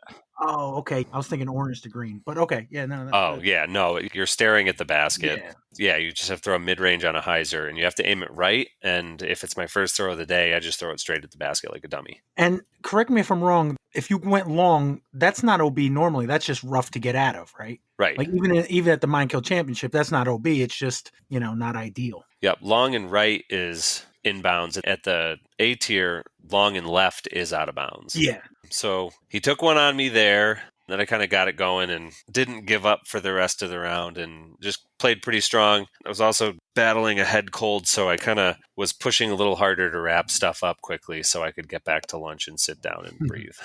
But no, it was a lot of fun. We had Michael Young, who's on the Mindkill team as well, just playing along. He's the guy that was going to play Jake Peters, I guess. So he was tagging along, and he is an equal opportunity shit talker. So that was a lot of fun. I think I got more flack than Dave did. Like if you play a PDGA round, you have to have at least 3. Is it the same with Team Challenge, or because you're going head to head, you can go out with 2? It's always good to have a tiebreaker. You know what I mean? But I feel like in Team Challenge, like 3 is almost a scarier number than 4. Yeah, because you got 2 on one side almost. Yeah. And luckily, if there's a course that's OB rules are ironclad, it's Mindkill. So there's not really anywhere to have an argument about anything. But I could see where 3 people on a card could go south pretty quickly because of the imbalance of opinions. All right. So like Randy said, it was 13-4 after the front, which is similar to the Tower Power Saratoga match, meaning the Burbine needed 7 matches to win. Did that affect any of your thought process, Randy, as far as matchups for round 2? Yeah, we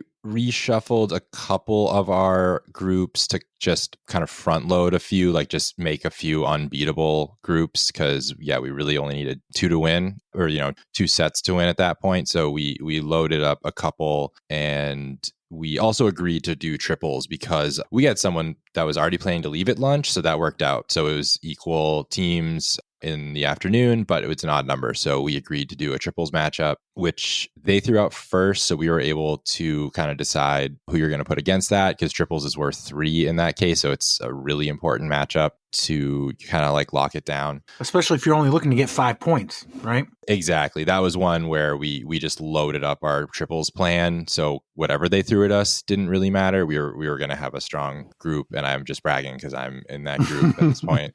Who else was in that group? So it was me, David Koch, and my friend Mike LaRue. That was maybe not our complete all-star team, but I just knew the three of us were all former Ultimate players. We get along really well, and I knew we can all run stuff from everywhere, which in triples is a huge advantage. With triples, you almost want complementary players anyway. You got 3 tries at each shot, so you don't necessarily want like 3 bombers. Yeah, we all get along so well.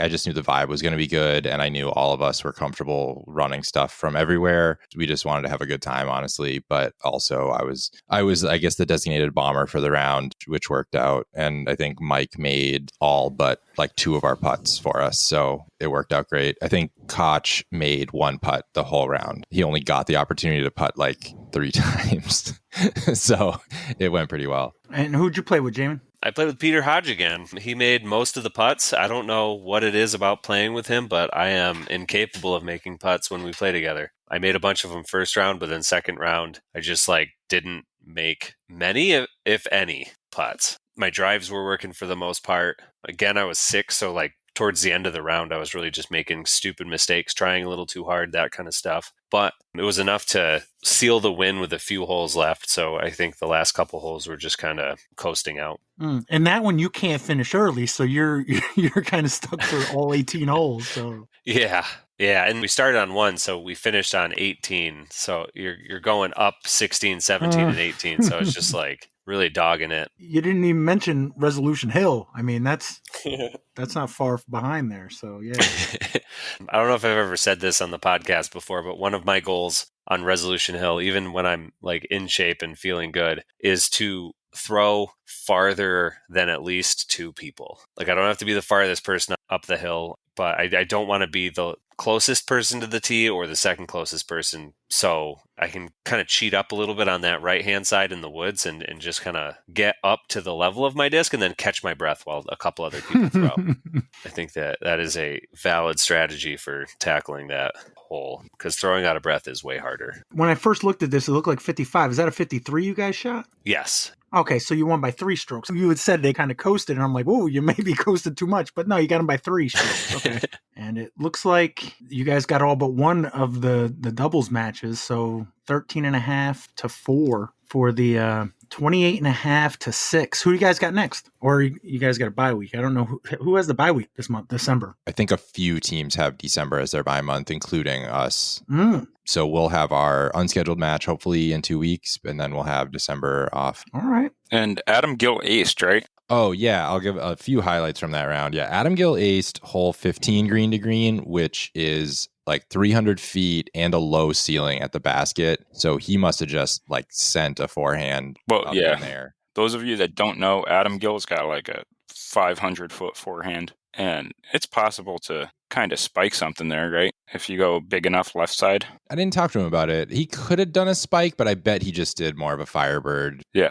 The intended line, I guess, low and at it. So really good ace. That's one of the hardest ones on the green to green layout. And then also the other team was great. We had a blast. The keg was kicked by the end of lunch, which I think is a really good way to kick a keg, because then everyone has 3 hours to not drink. Absolutely. What was the keg? Do you know? I got switchback again. Yep. Okay. So apparently people like it. I'm confident I'll get that one more time for our last home match. That's not until March though, right? It's not till March. And then Miguel had these rectal use only stickers. I don't know if you guys have seen those from a hospital. It's for labeling medical equipment. Oh.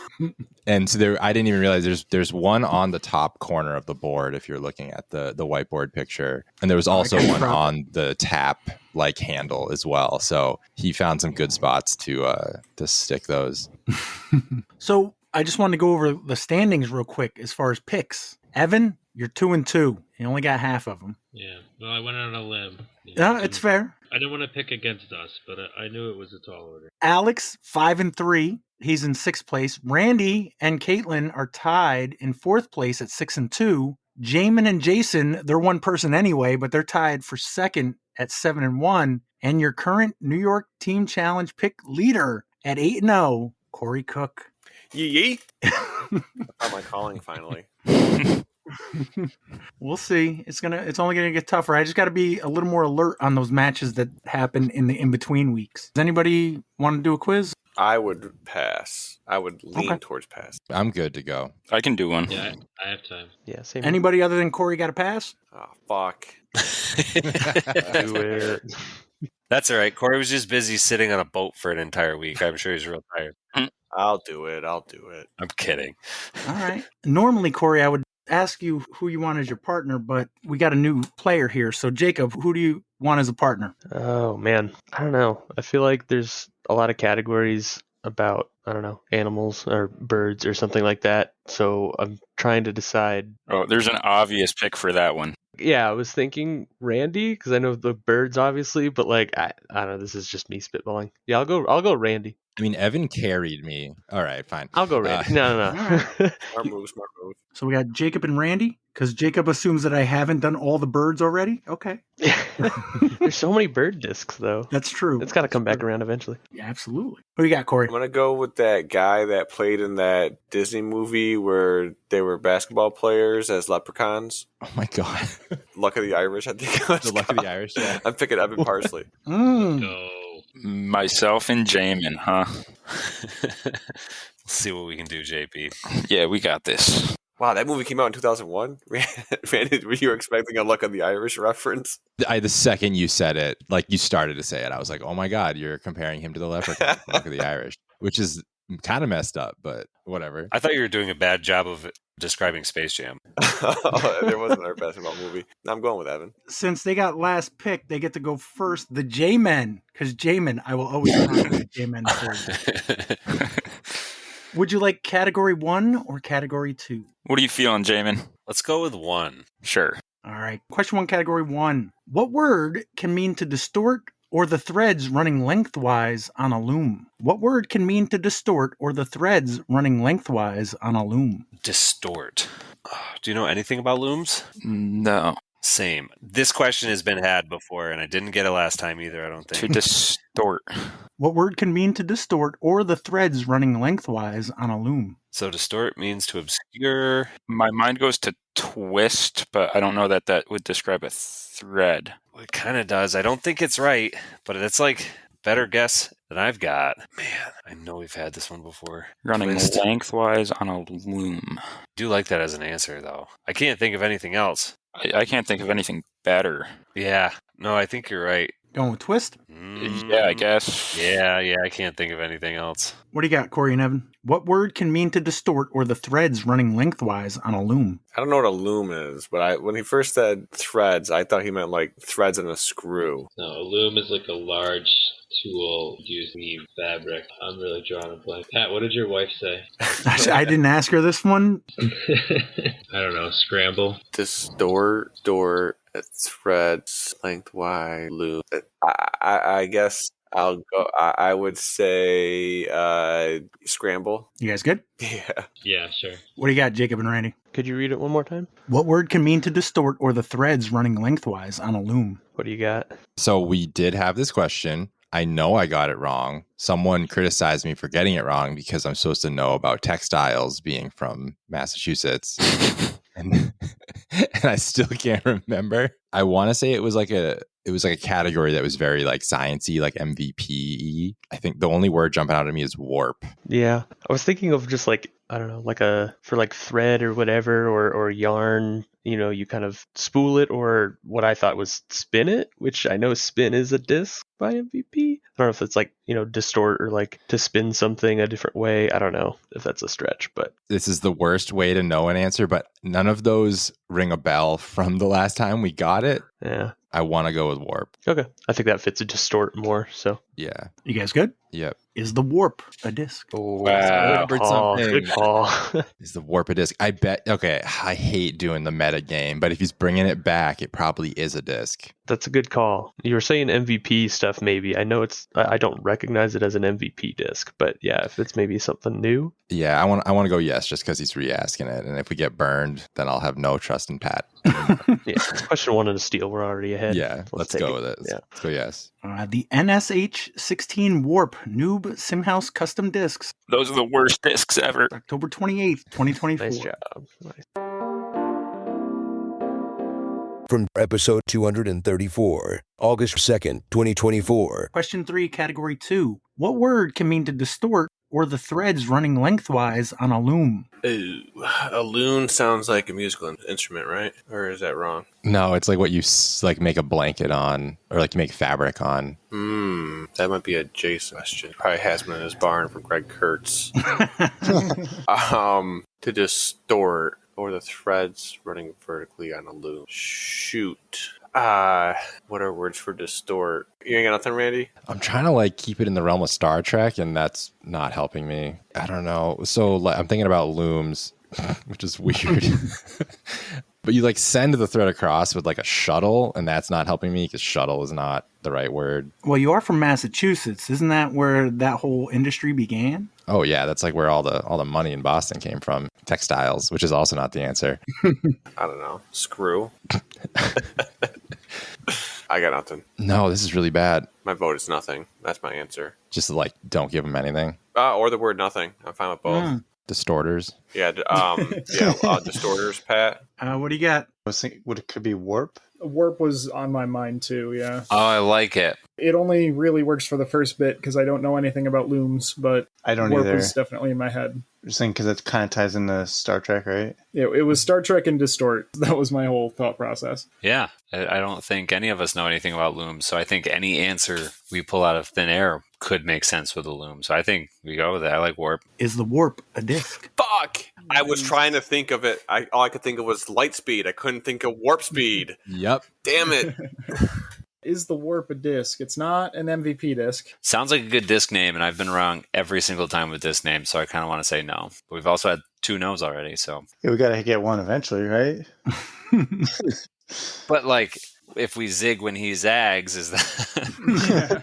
Well, are you saying we should stick with no then and just keep up with it? I'm saying I should probably just shut my mouth and let you guys figure it out. Well, our answers have not been better than even tonight anyway, so.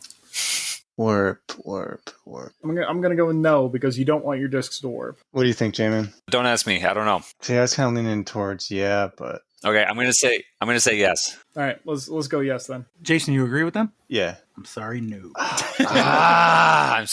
Told you. All right, Corey and Evan, 1 or 2.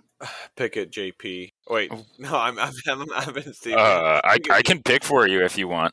Yeah, pick it anyways. Pick a JP. 2. Number 2, Pat. All right, question 1, category 2. In which Marvel series does Clint Barton team up with Kate Bishop to unravel a criminal conspiracy during Christmas time in New York City? In which Marvel series does Clint Barton team up with Kate Bishop to unravel a criminal conspiracy during Christmas time in New York City? This is definitely an Evan question. Pat, I'm going to go with Hawkeye. You good with that, Corey? Of course. Is the Hawkeye a disc? It definitely is. That's that Haley King disc that came out with in Halo by Innova. I agree. It is a disc. Innova Champion Discs, January 24th, 2022. Damn it, you're supposed to ask. I thought I gave enough information to trigger the boss event where you asked me what year it came out. I was going to say that. Oh, I'm sorry.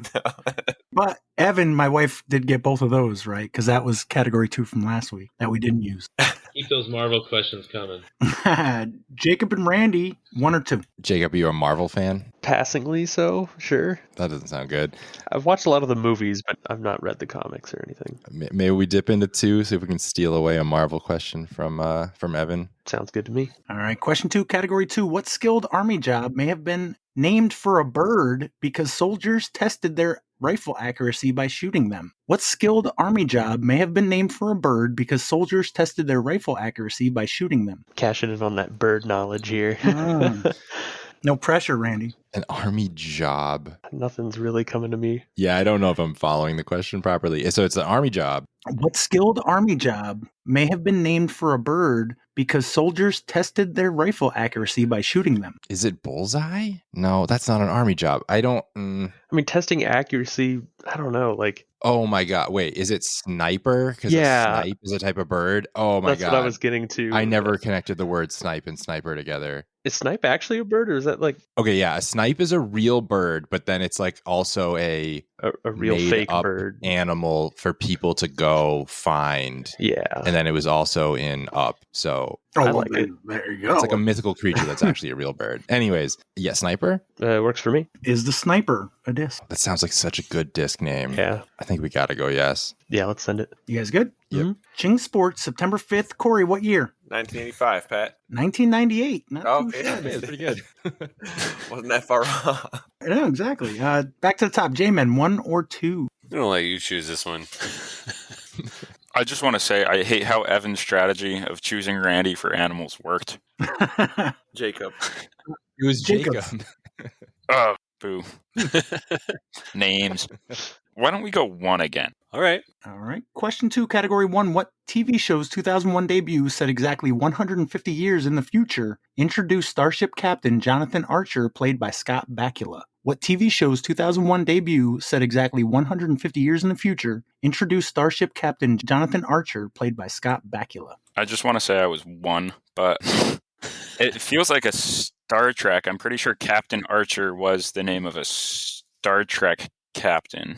Okay. Which one? Can you repeat it one more time? What TV show's 2001 debut, set exactly 150 years in the future, introduced Starship Captain Jonathan Archer, played by Scott Bakula? So it's not Next Generation. It's not the original. It's not Voyager. I'm trying to think of which ones would sound like good disc names. And honestly, the only ones that I know are the ones that you're saying. Voyager sounds like a disc name. Well, Voyager was... That's earlier? No, that was a different captain. That was Jane. What was her last name? It's not Voyager. Enterprise. But no, that wasn't 2000. That was earlier. That was way earlier, I think. Well, so the Enterprise is a ship, but Oh, okay. there was another one of the series was called Enterprise. I feel like I remember watching Star Trek Enterprise when I was like in elementary school, which was in the 90s. Is Nemesis one of them? I'm just like going back in my memory of old questions regarding Star Trek. I feel like Nemesis was something, well, that might have been a movie. Unless it's just not Star Trek. It could very well be like Law and Order SVU Galaxy. This is not my forte. Oh, well, let's look at what the answers have been for 1 already. We've got Warp. And that's all we got. Okay, Warp. What's something else to do with traveling? Voyager? I'm telling you, it's not Voyager. Okay, yeah, that's fair. Yeah, I mean, I have no idea. I'm just trying to narrow it down get some kind of a... We could just say Enterprise. Okay, that sounds good. That might be newer than 2001, but that's the only other one I can come up with right now. I know there's more, but Yeah. I'm blanking on it. That's all right. I'm not coming up with anything useful. Let's go with Enterprise. You guys good? Yeah. Is the Enterprise a disc? Nice. Good job, JP. Sorry I tried to talk you out of it. No, that's fine. I'm telling you, not Voyager. Is the Enterprise a disc? I think it is. I feel like I remember this one being a disc. It feels like it should be. I can say yeah on that. Okay, yeah. Of course it is. I'm sorry, no. Wow. Hey, we're on the board, though. Corey and Evan, category 1 or 2? If 2 is going to be birds, then I say 1. 1 it is, Pat. All right, question 3, category 1. The type 2 of what Star Trek weapon had a max power setting of 16 and could be set to heat, disrupt, or stun? The type 2 of what Star Trek weapon had a max power setting of 16 and could be set to heat, disrupt, or stun? Giving them an easy one, huh? This is an Evan question. Yeah, there's no guesses, Corey? I think I know what it is. Particle beam, rail gun, Yeah, JP, sounds like an easy one. blaster. Never mind. This is like so easy. I think if you ask Corey or I questions at all, they always sound like hard ones. Pat, we're going to go with phaser. Phaser, the freaking phaser beams. You go with that, Corey? Phaser's on stun, man. Yeah, phaser, baby. Is the phaser a disc? I've never heard of it. That one kind of has to be. The word is too good not to. You talked me into it. Yeah, it's a pet. It's a pet. See, I have to stop looking at the goddamn names when I'm trying to use words on the screen. It's a phaser, Pat. It's a yes. I'm sorry, no. Okay. Jacob and Randy, what do you got? 1 or 2? I could go either way. Do you like spacey things or do you like birds? I'd probably be better at 1. We could take All it right, away let's from do him. 1. Yeah. Yeah, that's the game. Sweet. All right. Question 4, category 1. What deadly race of fused organic and synthetic matter demands conformity and wants to assimilate other species? What deadly race of fused organic and synthetic matter demands conformity and wants to assimilate other species? God damn. Just all these low balls being thrown. Borg? I think it's Borg. Yes. You guys agree? I mean, I'm good to go with it. Yeah. Yeah. Is the Borg? It's the Oh weird my God, spin-off of the bird. Heldeborg. I hope it is. The Heldeborg championships are coming in. Oh man, I want this to be a disc now. I have no clue. I mean, I'm feeling no, but I'm like feeling no as well. But there is that like Star Trek trademarked disc company. I thought, oh man, I have no idea now. I do want to say no, but like deep down, I want to host the Heldeborg championship. So I'd say we vote no, and Yeah, then if let's we're go no. wrong, then you get to have your tournament. yeah, I agree. All right. Let's go no. Pat, can I answer this one? You certainly can. So this is a Noob Simhouse discs. I can't tell you what year it was released, but I own one. It's Wow. more overstable than a tilt. Less Oh, no, this is gonna be a overstable than a bad tilt tournament. if you throw it upside down. The NSH2 The Borg Noob Simhouse Custom Discs, March 22nd, 2021. Terrible disc. All their discs are not good. You don't want to throw Noob Simhouse. All right, yeah, maybe we won't be doing that. Halfway through, we got Jacob and Randy at 5, Corey and Evan at 3, and the Jaimen at 1. Jaimen, category 1 or category 2? So one is going to be all Star Trek, seemingly. It's terrifying. I feel good about Star Trek. Okay, if you are comfortable answering them without me, then I say go for it. Yeah, let's go one again.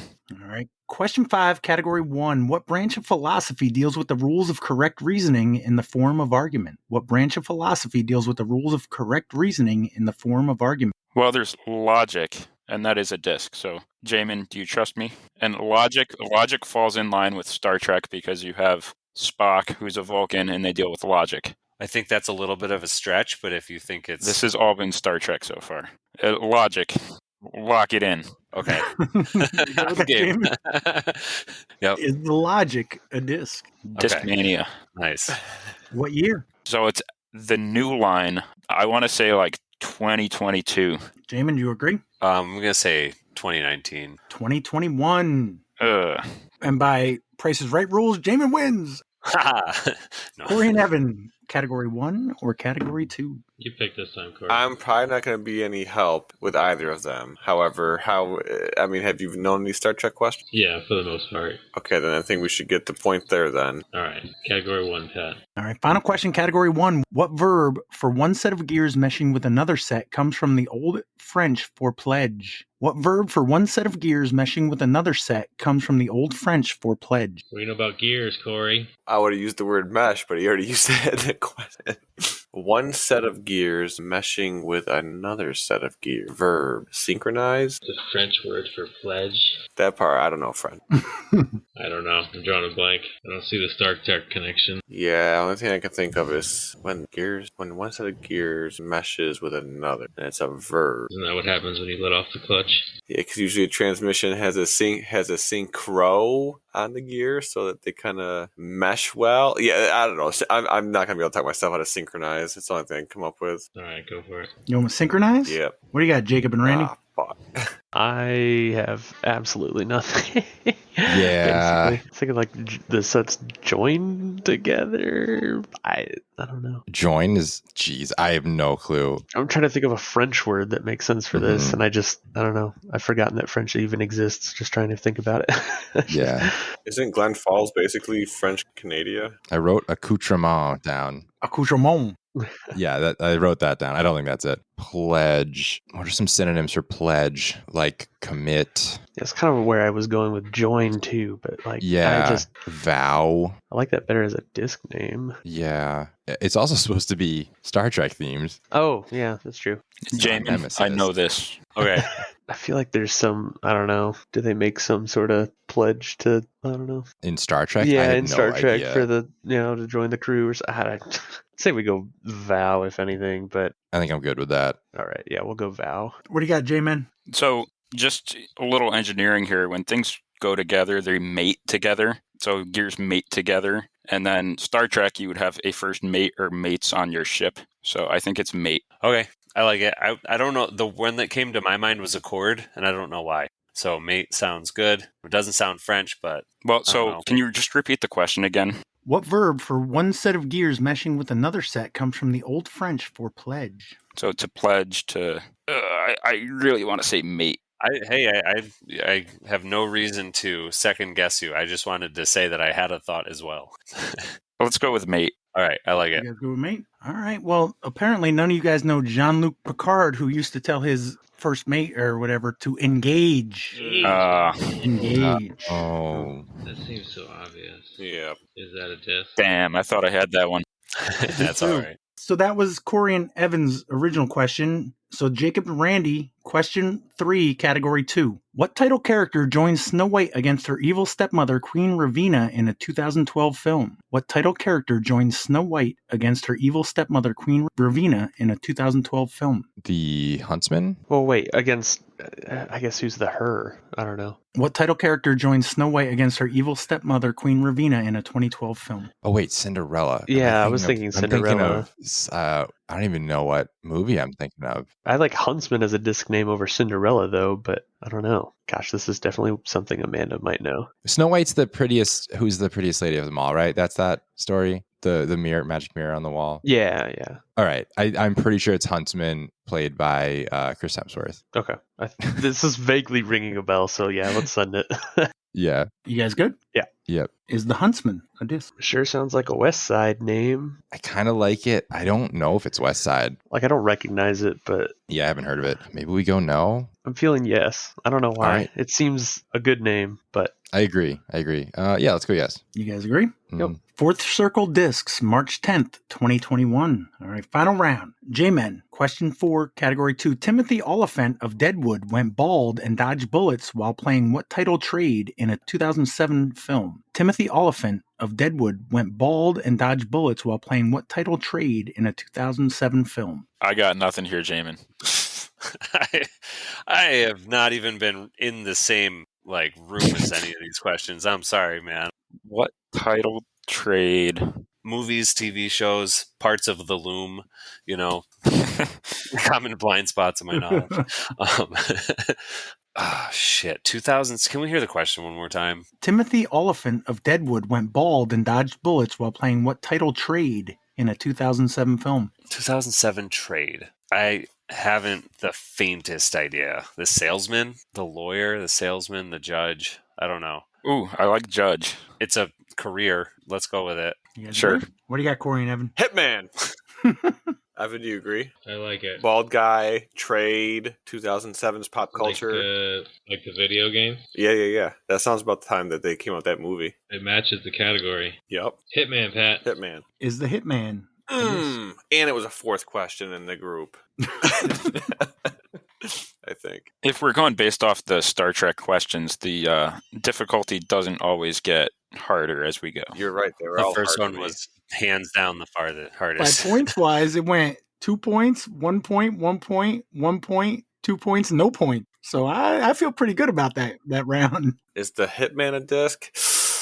Ooh. Of course it is. Oh, you think it is? I don't know. I've never heard of it. It seems a little aggressive for a name, but I can imagine it being on a disc. It also seems like all the other ones so far in that category have also been discs. That is true. It could be a no. I don't know. What do you think? I'm leaning no. All right, no. You guys agree? Yeah. Yes. You are correct. Good job, Corey. That's too racy. You can't come on a disc like that now. It is a little aggressive, yeah. All right. 2 questions left. You guys are down 2. Just saying. Question 5, category 2. What is the name of Woody's loyal horse in Toy Story 2? What is the name of Woody's loyal horse in Toy Story 2? They gotta have a Toy Story comic, Evan. I'm sure they did. I think I saw the first one. I'm trying to imagine him saying it out loud. I do have a guess that kind of fits some of these answers. Is it Trigger? Or is that some other fictional horse from some other character? I like Trigger for the theme qualities, but does seem also a little kind of strong for a kid's movie. Yeah, he's a cowboy, you know. But Toy Story 2 came out in different times. You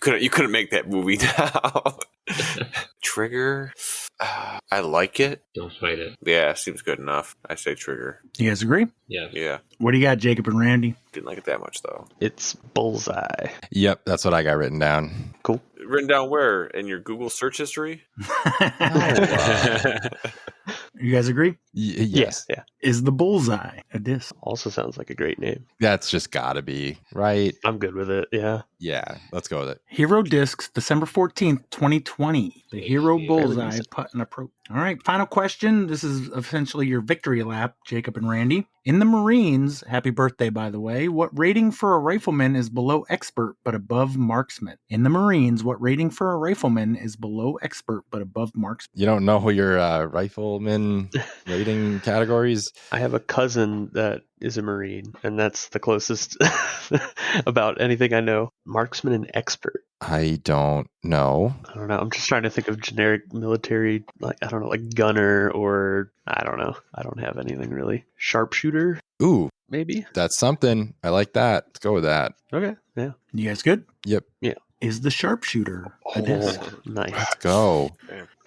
Sounds pretty good to me. Yeah, let's just go. Yeah, let's go. Yes. Cool. The Sharpshooter number 1, a Roby, January 19th, 2005. Sweet. Hell yeah. Jacob and Randy, 11. Corey and Evan at 5, and the Jaimen at 3. Congratulations, Jacob and Randy. The MVP space race at Jenkinsville this weekend. So if you haven't gotten in, make sure to get a hold of Jacob or register on Disc Golf Scene before tomorrow if you're listening on Friday. Yeah, it should be a good time. We are kind of going all out with it, trying to make this like a special glow event. So not just, lighting up the baskets, but we got lights for trees and fairways and stuff like that a bit. So yeah, if you can make it, come on out. Kind of like one of those Christmas, like, come drive your car through the light things. Not that extreme, but yeah, hopefully in the future. Anything else before we go? The two-town turkey trot for Wedge still has 31 spots open. Oh, wow. When is that? That is November 23rd, I want to say. Yeah. Yep. Oh, so the same time as the Mind Kill potential matchup with Chatham Hill. Yep, it'll have 32 spots open if the Stony Kill captains ever get their shit together. Well, it would only have 30 spots open if we didn't have our stupid match on that weekend. Mm. Meaning I'd be signed up for it. What match do you have? What match? Yeah. I'm pretty sure we're playing Saratoga. Wait, no. Oh, you guys have a match? Is that your flex match? Yeah, it's our Yeah, there's scheduled two match. flex max. Oh, okay. All right. Well, thank you, Jaimen, Corey, Randy, Evan, John, and Jacob. And thank you, Alex, for your written contributions. And sweet up lots about it. Thanks, everybody. Thanks, Pat. Thanks, Pat. Thanks, Pat. Thanks, guys. Thanks, Pat.